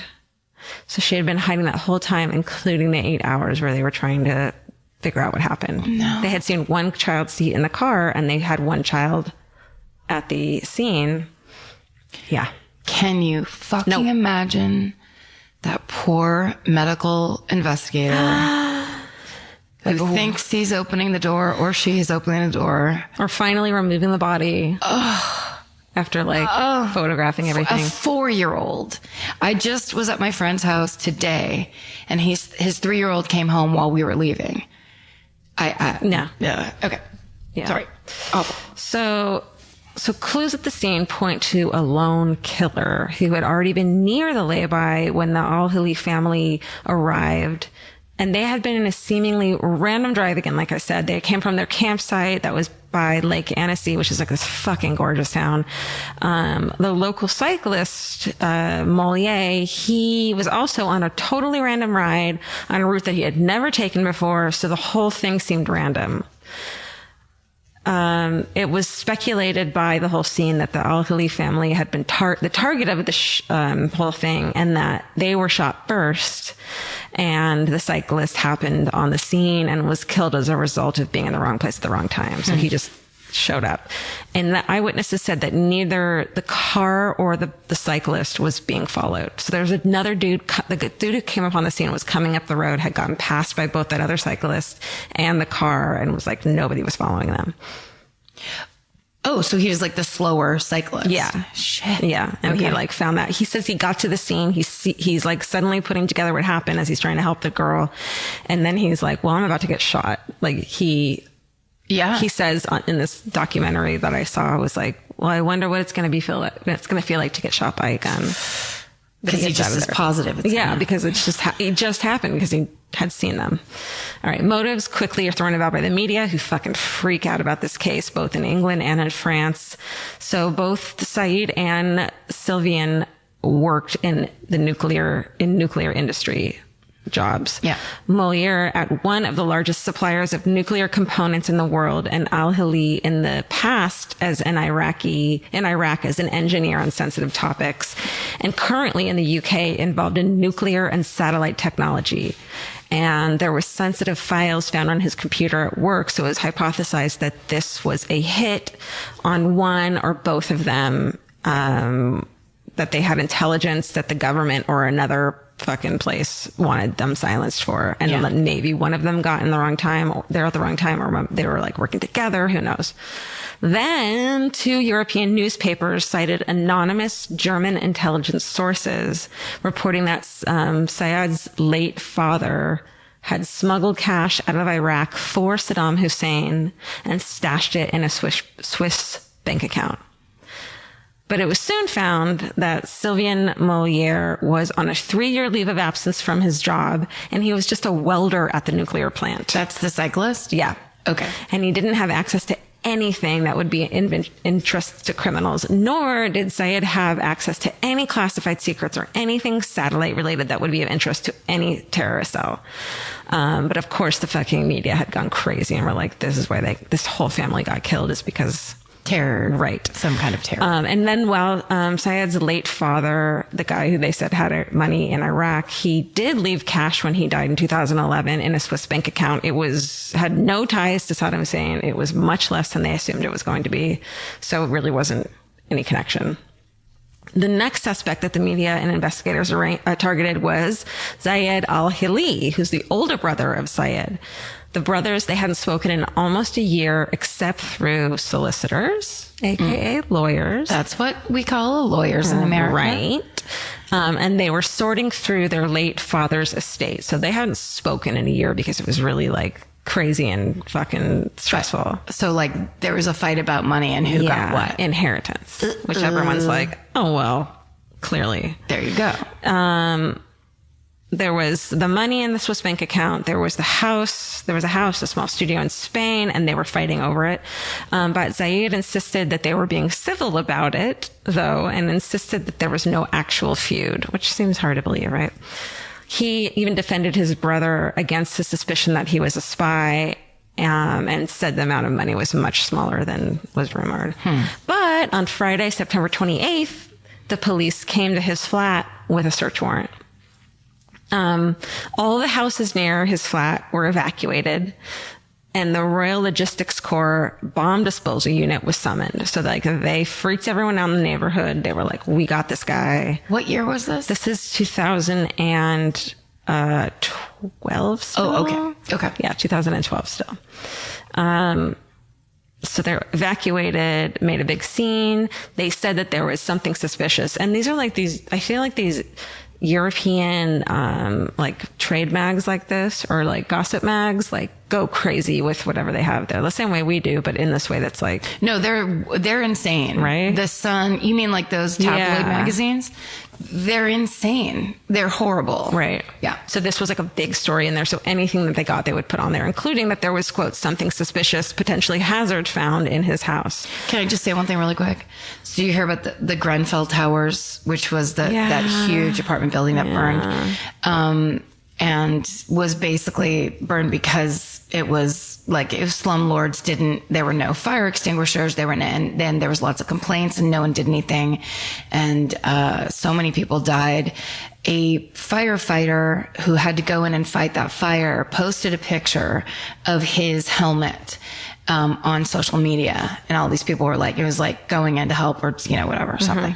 And somebody from The Sun, I believe, replied, do we have permission to use this picture for our newspaper? And the firefighter wrote back, not for that shit rag. And everybody was retweeting it and faving it. Oh my God. I think it's like people, cause they have such an influence on the way people see things, and they act like it's like, look, people need to hear the story, but it isn't like the story. It's just this weird biased.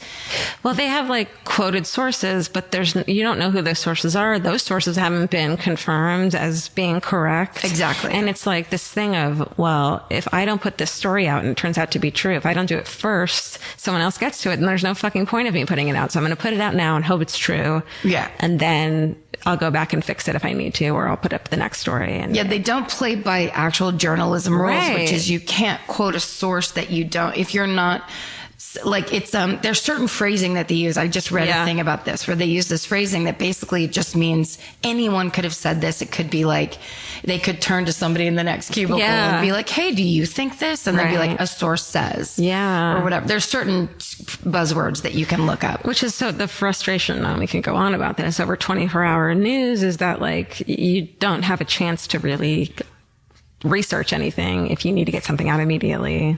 Well, and everybody else depends on that. We're trusting these news sources, these like all these news stations as if they are, when so many times we've seen in the past couple of years, they'll go with a whole story based on a tweet. Yeah. And it's like, we, as a person that's on Twitter all the time, it's bullshit. Yeah. Like the idea that you would base anything on a tweet that could be from anyone doing anything for any reason. Totally. Our boy Riz Ahmed actually tweeted something about that where he's like, you hear so much about Muslim terror, but when apparently so many Muslim people ran into Grenfell Tower to try to save people from that building. Oh my God. And you don't see any headlines about that. That drives me crazy. All of those, you hear about all like this thing that happened, but you didn't hear about this, this bombing in fucking, some town that we don't, or some city in Iraq that we don't care about because someone's decided we don't have to care about it. Yeah. Right. Even though it's also innocent fucking people getting killed too. Yeah. So, okay, well, sorry, such a left turn. I think it's important that we talked about that. So they said that they found something potentially hazardous in the house, and they found it in the garden shed behind the house, which is so ominous and like where you make bombs, probably and shit, right? Fertilizer, right? Yeah, right. The police never announced what it was, but it turned out to not be dangerous, and it said that they found just a taser, which was illegal to have. But despite them not finding anything, in June 2013, he was arrested. This is the brother, for conspiracy to commit murder. But he only spent one night in jail, and was never arrested again. So also the cyclist who happened upon the scene was ruled out as a suspect as well. Other motives that have been thrown around are the involvement of the SAS, which I had to look up, Special Air Services of the British Army, CIA, Israeli intelligence, Iraqi agents, Saddam Hussein loyalists. It was determined that by the bullets in them and the gun, part of the gun handle that broke off when the murderer pistol whipped this fucking 7-year-old girl who survived and is okay now. So we can calm down. That it was a 7.6 millimeter Luger manufactured between 1909 and 1947. And it's the type of gun that was issued to Swiss Army reservists in the 1920s and 30s. So a fucking like really rare gun. Yeah. Then the other thing was that there was a connection. So the Iqbal, the wife, who died, then it came out, was secretly married, had a first secret husband in America that they kind of died, they married for a green card. It wasn't about anything. The husband didn't even know, it turned out. So he didn't even know. That same day that she got killed, he died of a heart attack. The husband in America? Yeah. He had a heart issue and then drove into a tree and died. No. Right? No. Same day. Nope. But it's later ruled out as a coincidence. Bullshit. Okay, well, what do you think happened then? Someone got Michael Clayton's. They just stuck a needle in his neck or some weird thing and then he crashed into a tree. So she's a dentist. What if she like implanted some like little thing in there? And like, as soon as if I ever die, you're going to die too. Like if my heart stops beating. Oh, like it was her thing? Yeah. Like if my heart stops beating, that thing in your cheeks, you can never have me killed. Or what if they were just really in love? I know. Or what if they just died on the same day? Or what if... Hold on, there's 5 more. That's what this whole fucking story is. This is a fucking major murder mystery. Yeah, because when you first said it, I was like, I know what this is. Yeah. And now I have no idea what's going on. Can we edit this in, Stephen? I meant to say at the beginning, you ready for a hardcore murder mystery? I fucking totally meant to say that to get you all amped, and I fucking forgot to. Let's start over. No. You just plow ahead. You can do this. Karen. It's already happening. Are you ready for a hardcore murder mystery? Yeah. Okay, great. Next suspect. Halfway through. Yeah. Well, now I'm ready. Okay, now it gets deep. Okay. Patrice Mengaldo.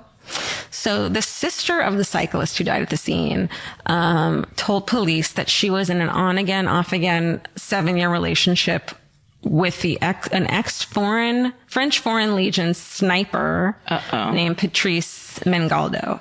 He had been given just a standard interview as a witness because he was a local, but he was not a suspect.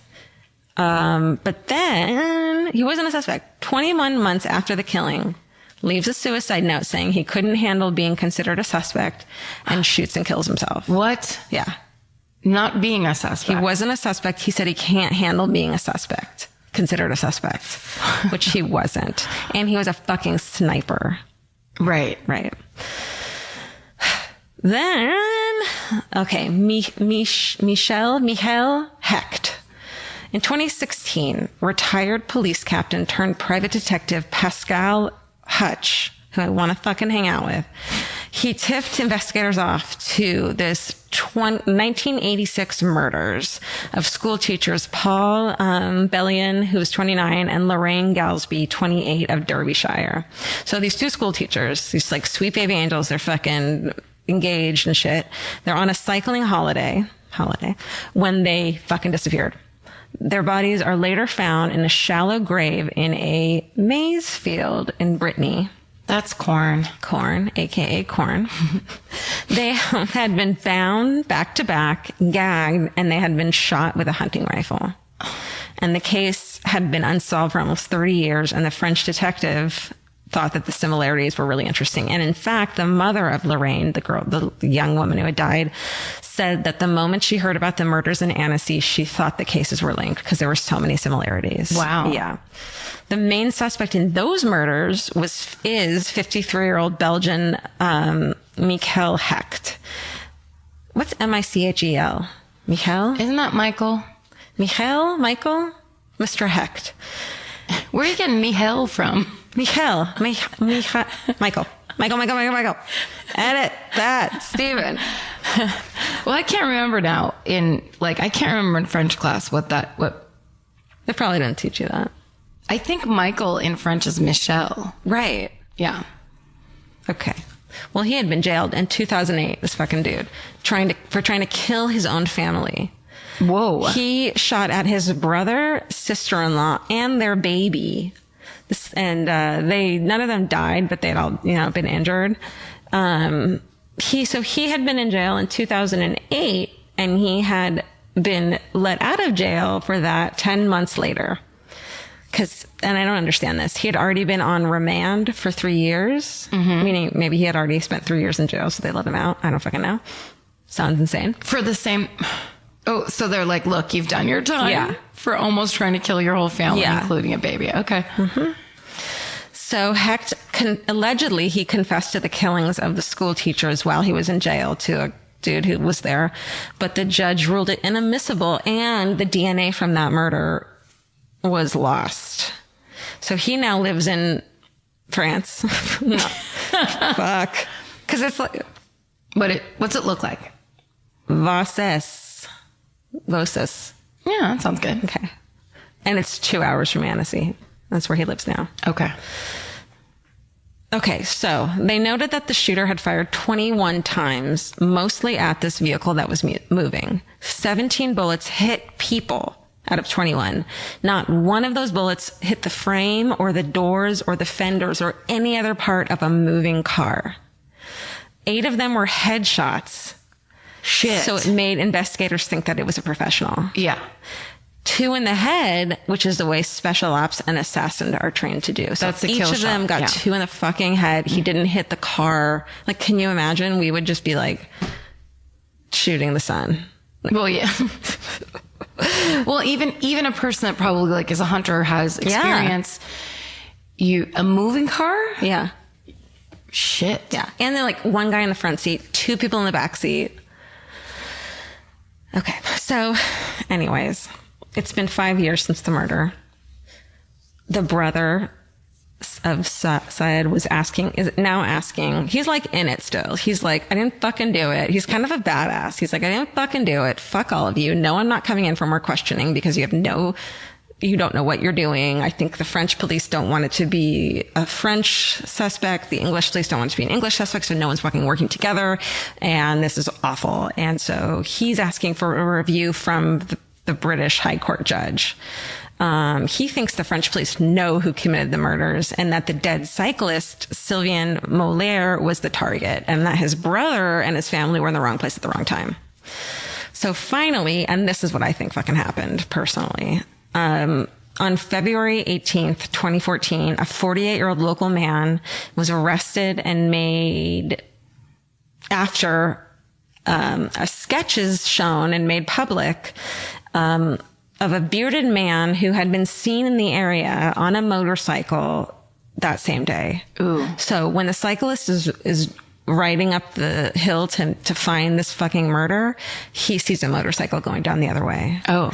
And this person had never come forward, even though it was a big case, obviously, any witnesses. So they have a sketch composite of him. They finally fucking release it 2 years later. It's a bearded man in a motorcycle helmet. And they find a dude who they're not naming who bears a striking similarity. It's a 48-year-old man between the photos. He drives a motorcycle. They searched his home and found a, quote, cache of vintage weapons, including a Luger handgun, although it's not the same one that killed the family. He had been a police officer, but had been dismissed recently before the murders in June because of anger issues. So he was released without charge after questioning. So what I think happened, and it's so fucking annoying because nobody wants to believe this. What's the simplest answer? Fucking road rage.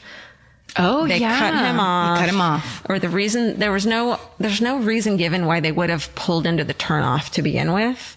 You know, where they had to make the U-turn and try to go the other way, where they got stuck and killed. There's no reason given why they would have done that. So perhaps they were speeding, or someone was speeding and almost hit each other. And so he veers off the road into this turnoff where they pull over to be like, talk about it. Okay? Or maybe they're both fucking angry people and are yelling at each other. Yeah. And then the cyclist comes on the scene at the exact time he starts to kill the family. Whoa. Road rage. I mean, that is very viable. Doesn't that seem yes. more But I think this was, do you want to hear my verse first? fucking always? Yeah. Thank you. Well, just from the beginning. And also, this sounds really familiar. You haven't done this one before, have you? No. It sounds so familiar. I feel like I've seen it. You probably heard me think about it. I bet you've told me about it, like, Yeah. personally. But maybe I just saw it on like one of those It's on shows. it. Yeah, it's on a lot of them. Because I think the fact that the cyclist who was murdered has more gunshot wounds. Yeah. To me, it's like that's the anger one, and he's the target, and then the other ones were wrong place, wrong time, and he's just getting rid of witnesses.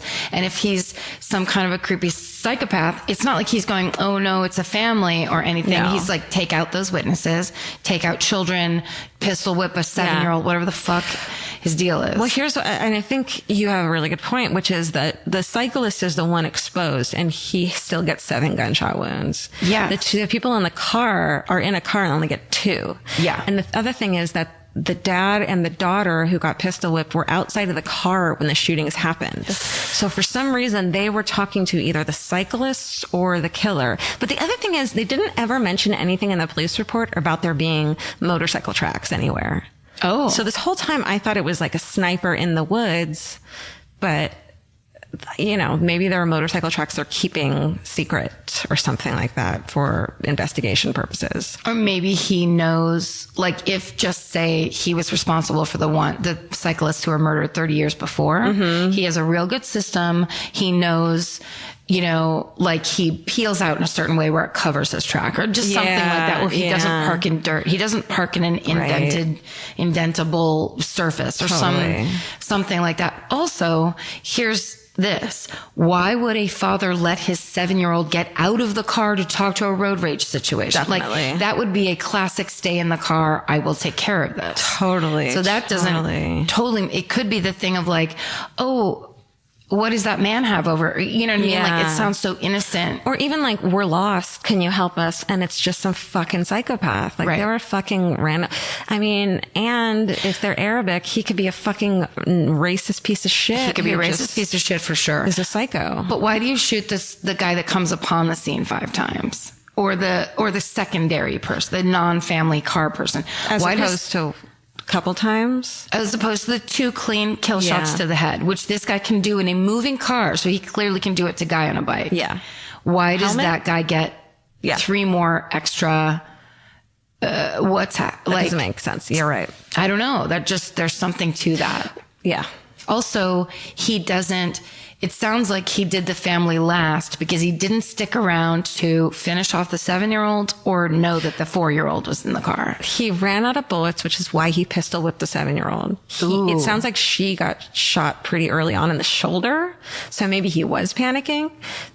Then she got pistol whipped right before he left. Okay.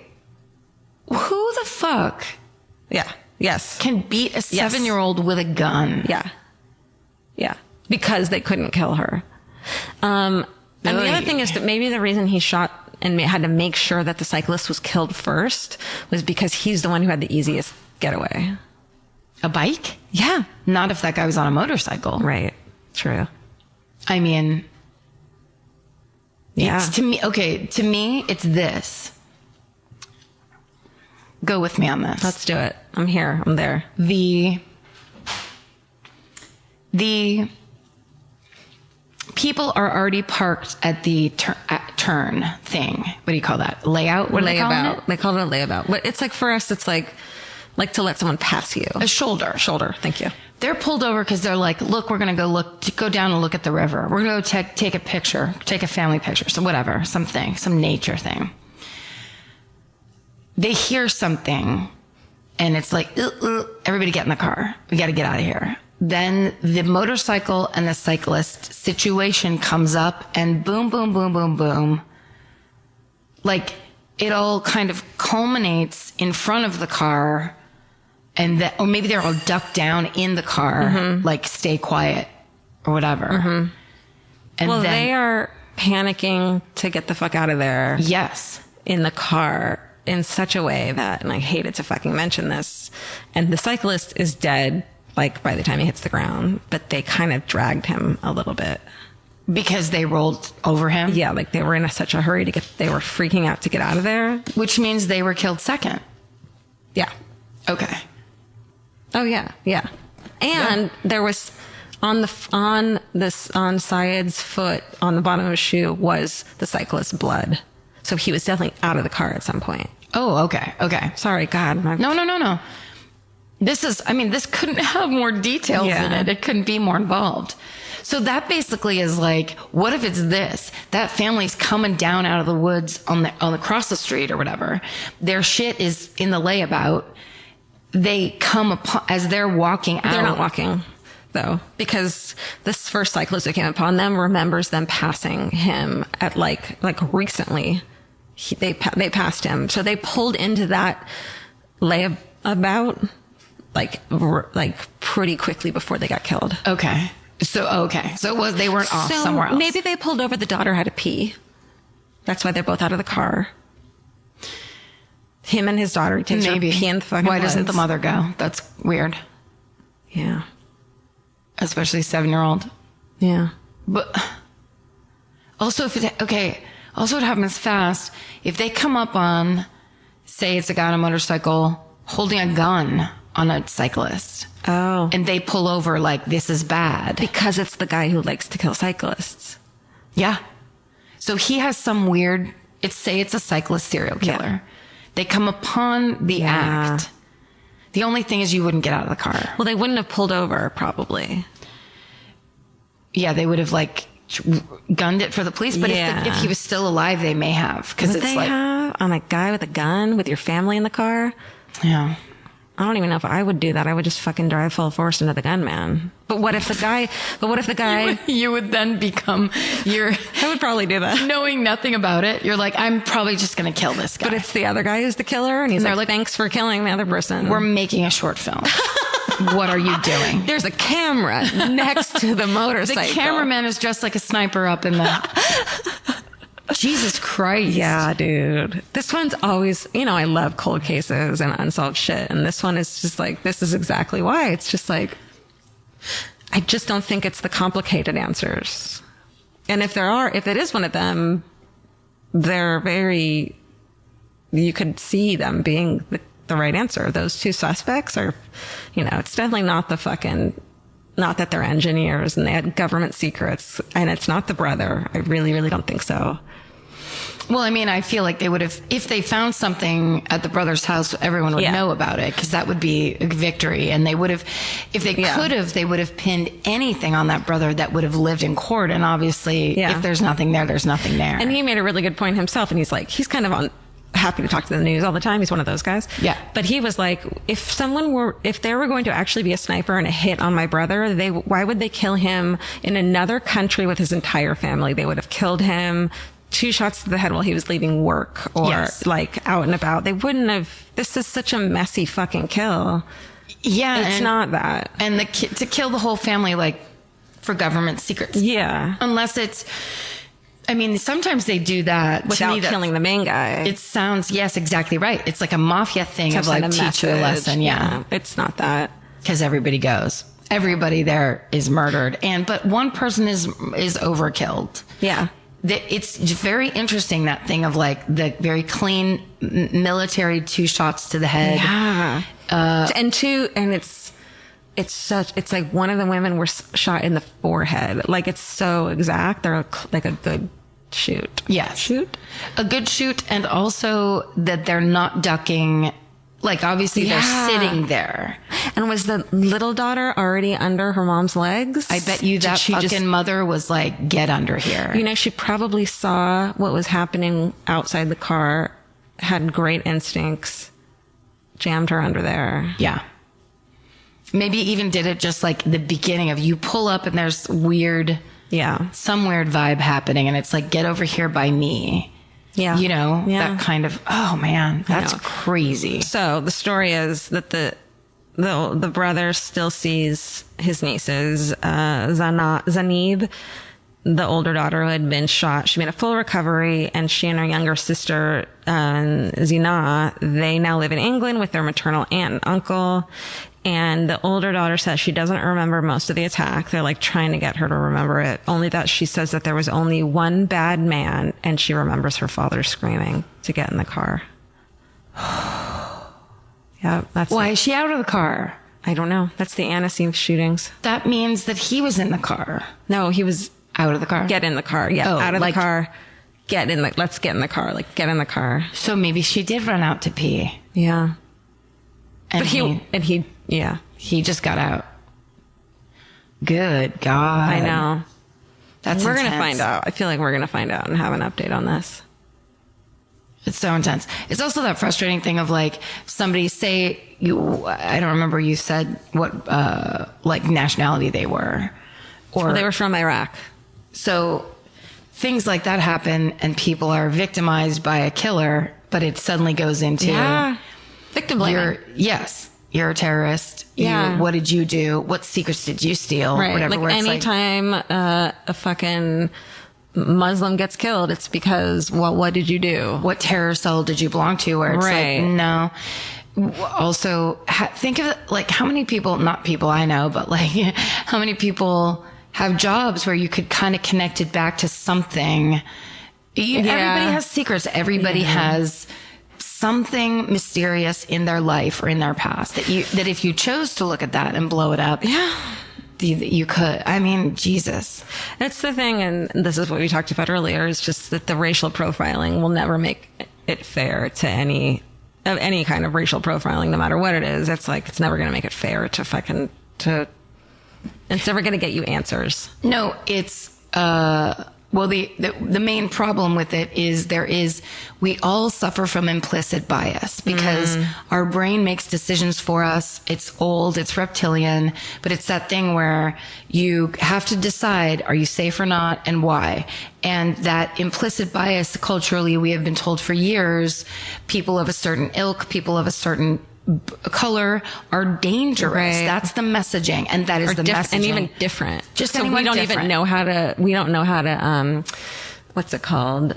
Anticipate what their actions are going to be because we don't know who they are. They're different somehow when really they're just humans. Yes. And it's that you've seen the video of like the white boy with an AK-47 in the middle of the street, and the cops are like, put the gun down, and they wait and they talk to him, and it goes on and fucking on and everything, and they finally get the gun away from him. Yeah. That's because they look at that person that looks like them and they're like, this is fine, we can handle this. This is a threat.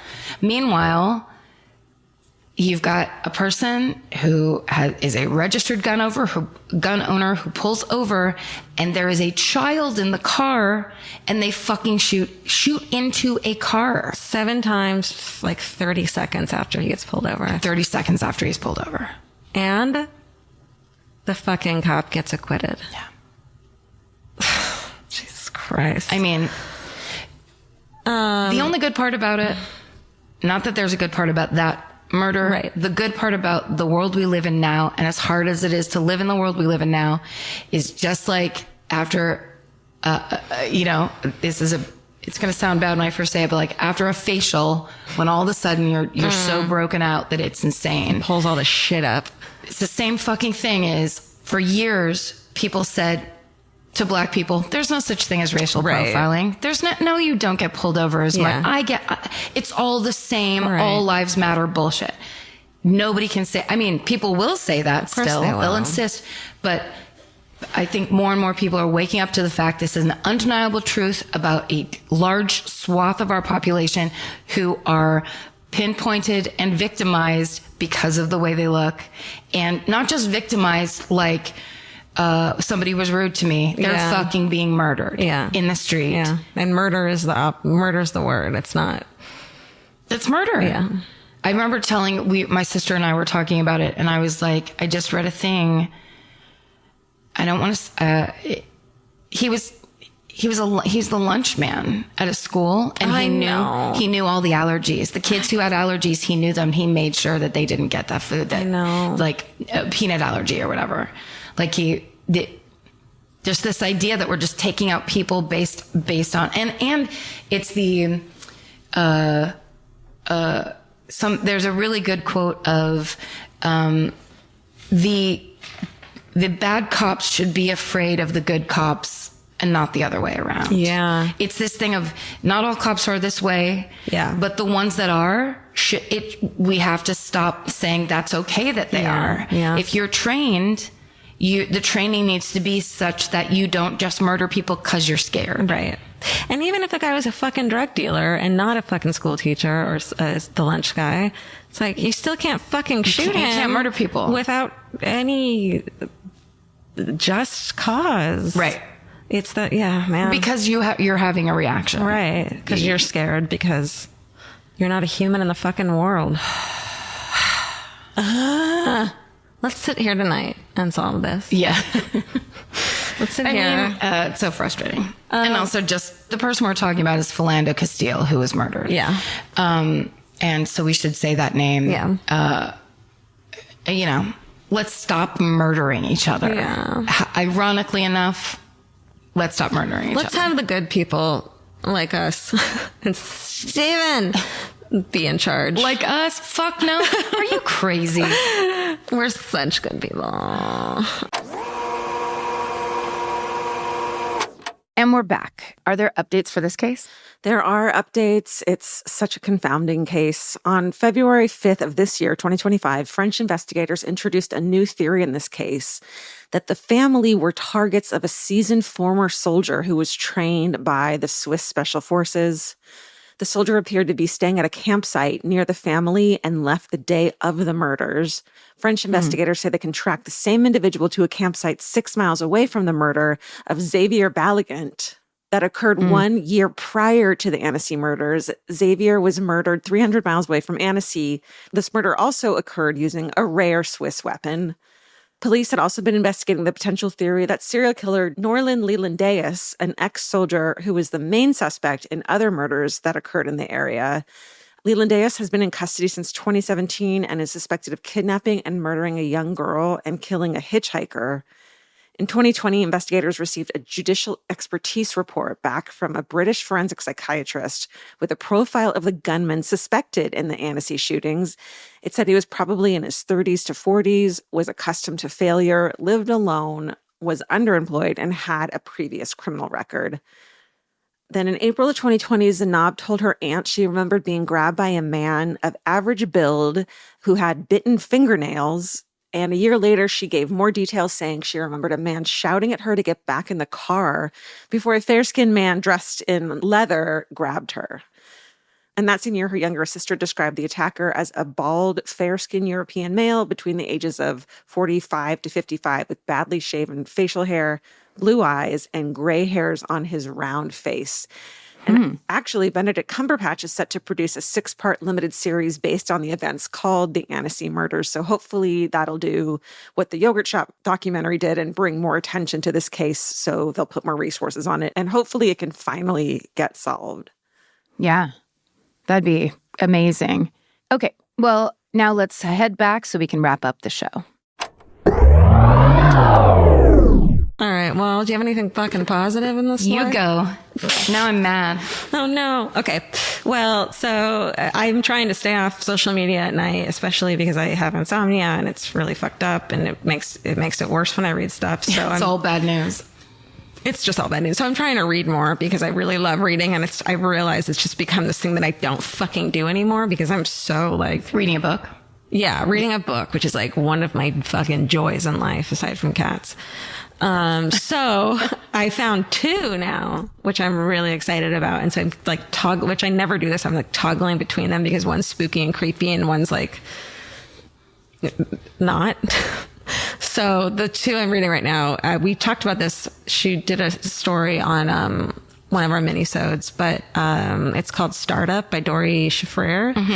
I like just started reading it and I'm like more than halfway done. It's so fucking good. It's about like these fucked up tech people in the modern world, and what will make you want to do is like not ever look at your phone again. So it's really helpful. It's a novel or based on true? It's a novel, and it's like millennial techies in New York and it's these different stories about each of them, and it's just like, it makes you glad for who you are. Anyways. And she's married to Matt Myra. Yes. That's how I know I've never met her, but I know her husband. And she's like a senior tech editor at BuzzFeed for years. So she's like, this book is clearly like really well done. It's really fucking intriguing and good. And I love it.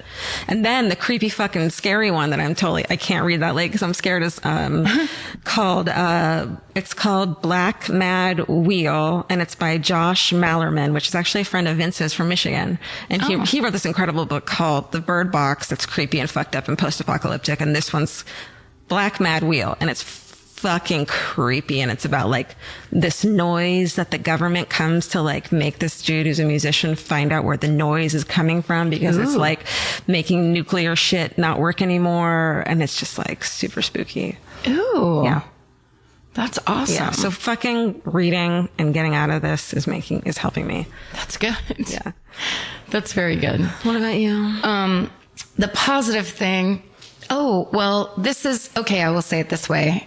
So one night, and we've talked about it on the podcast, I crashed my car as I was leaving our recording. Totaled it. I totaled the old Honda Fit. It got totaled. You didn't total it. Yeah, that's true. It was in a car accident that then totaled because it was relatively worthless. If only dog hair was worth money, it would have been the most expensive car in Los Angeles, but not the case. So since that time, and I think that was last November. Oh my God. Or that sounds right. December. It was a long time ago. I haven't had a car. So I've been like taking Lyft and taking Uber and just doing whatever. For a while at a rental car, and I was spending so much money a week like an idiot, like whatever. Well, I finally called my sister, because then I started researching cars and car prices and which ones are reliable, whatever. And then it got worse. So overwhelming. Then I could not make a decision. And I was like, but I'm not a BMW person, but I don't want to spend a bunch of money on a kind of mediocre car, whatever. Yeah. Finally, I called my sister because I was going to go home for Father's Day. I did go home for Father's Day. I called my sister and I was like, can you please help me? And I think for so long, like my mom was sick for so long and we were all so stressed out for so long and we were all just trying to get by for so long that like my sister and I would fight over nothing, and then we would have to like stop talking for a while because it was just bad. It was just bad feelings. A lot of tension and guilt and like everything. It was like nobody was happy for 12 years. And it ended 2 years ago, which is a good thing, ultimately.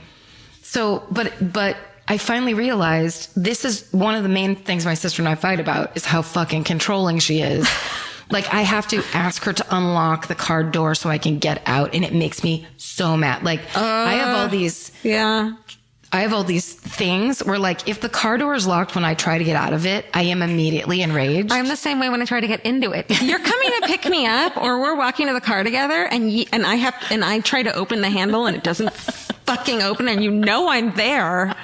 Dude, I totally get it. Like why I just pull up of the handle and it doesn't open immediately. How dare you? Makes me furious. How dare you? And for me, the pull of the car door and it doesn't open is like immediately I want to scream, I'm not 6 years old, like a 6-year-old would. So anyway, I just texted my sister or called her, I can't remember, and I said, please help me buy a car. And she fucking basically delivered a new car into my hands. And it was so awesome because I felt guilty. I was only going out for this basically 48 hours to see my dad.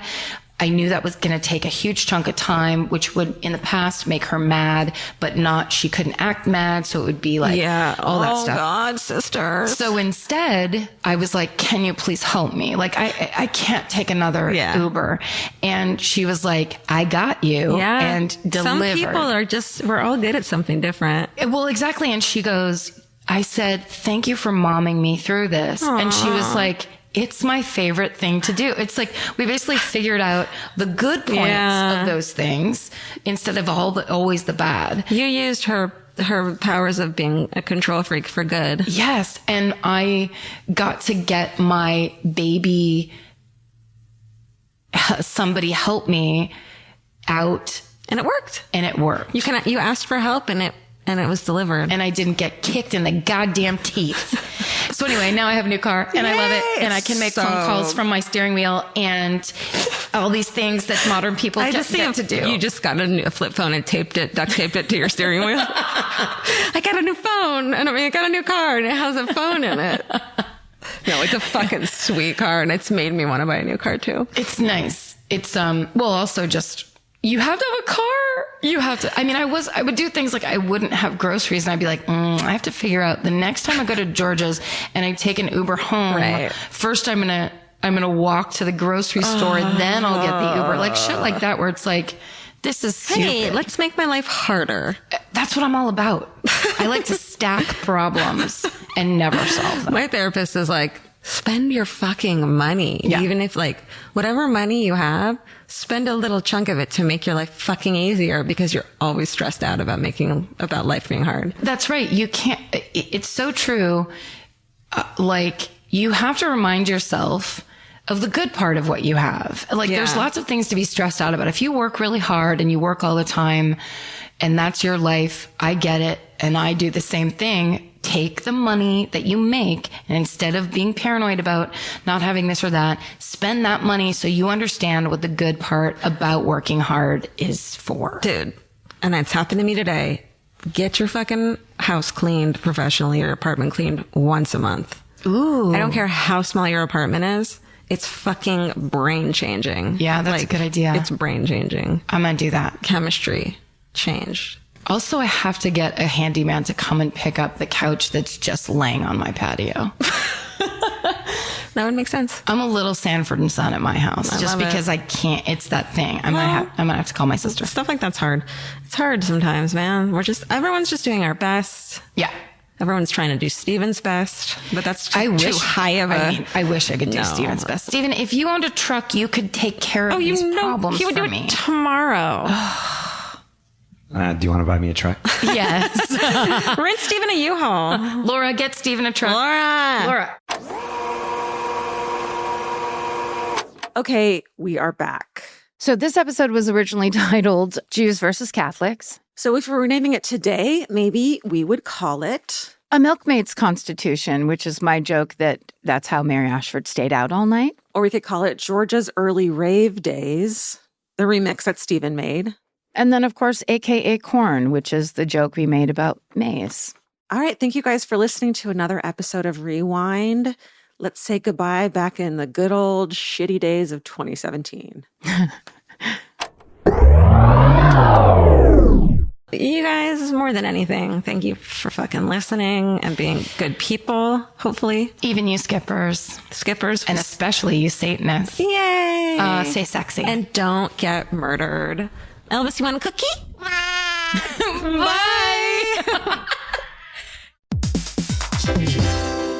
Hey everybody, here's the thing about other home security systems. They're all designed for after the window breaks, after someone's inside, after you get the notification, after the police come. SimpliSafe is the first system designed for before, stopping a break-in before it even begins. That's right. Unlike traditional security systems that only alert you after a break-in is already underway, SimpliSafe is designed to help prevent the crime before it starts. Their cameras can detect suspicious activity at the perimeter and alert live U.S.-based agents. Then SimpliSafe's agents assess the threat Intervene, speak through the camera to scare off the intruders, and call for 911 dispatch. That's right, and SimpliSafe has been protecting your world for 20 years, everybody. So celebrate their anniversary and save 60% on your new SimpliSafe system at simplisafe.com/stuff. That's 60% off, you guys, at simplisafe.com/stuff. Plus, when you order, write in our show name and the How Did You Hear About Us survey to let them know that we sent you. Don't forget, there's no safe like SimpliSafe. Calling all amateur detectives and podcast obsessives. Virgin Voyage's second true crime voyage sets sail March 20th, 2027 for a 5-night escape to Grand Turk and the Beach Club at Bimini. As part of the On Air at Sea collection, this immersive sailing brings together fan-favorite podcasts, including Disgraceland, Buried Bones, and Wisecrack, for live recordings, behind-the-scenes access, exclusive meet and greets, and crime-themed programming that you won't find anywhere else. All aboard our award-winning, kid-free ships. Head over to virginvoyages.com/truecrime to secure your spot. Goodbye. This episode sponsored by She's Birdie. Every woman knows that feeling, and She's Birdie knows it too. The just-in-case feeling.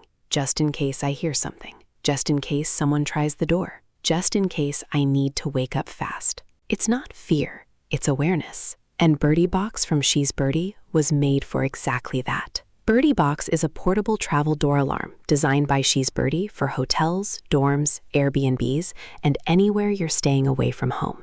It installs in seconds on the door frame, and if the door is opened, it activates a loud siren and flashing strobe to help draw attention instantly. She's Birdie, because peace of mind should check in with you.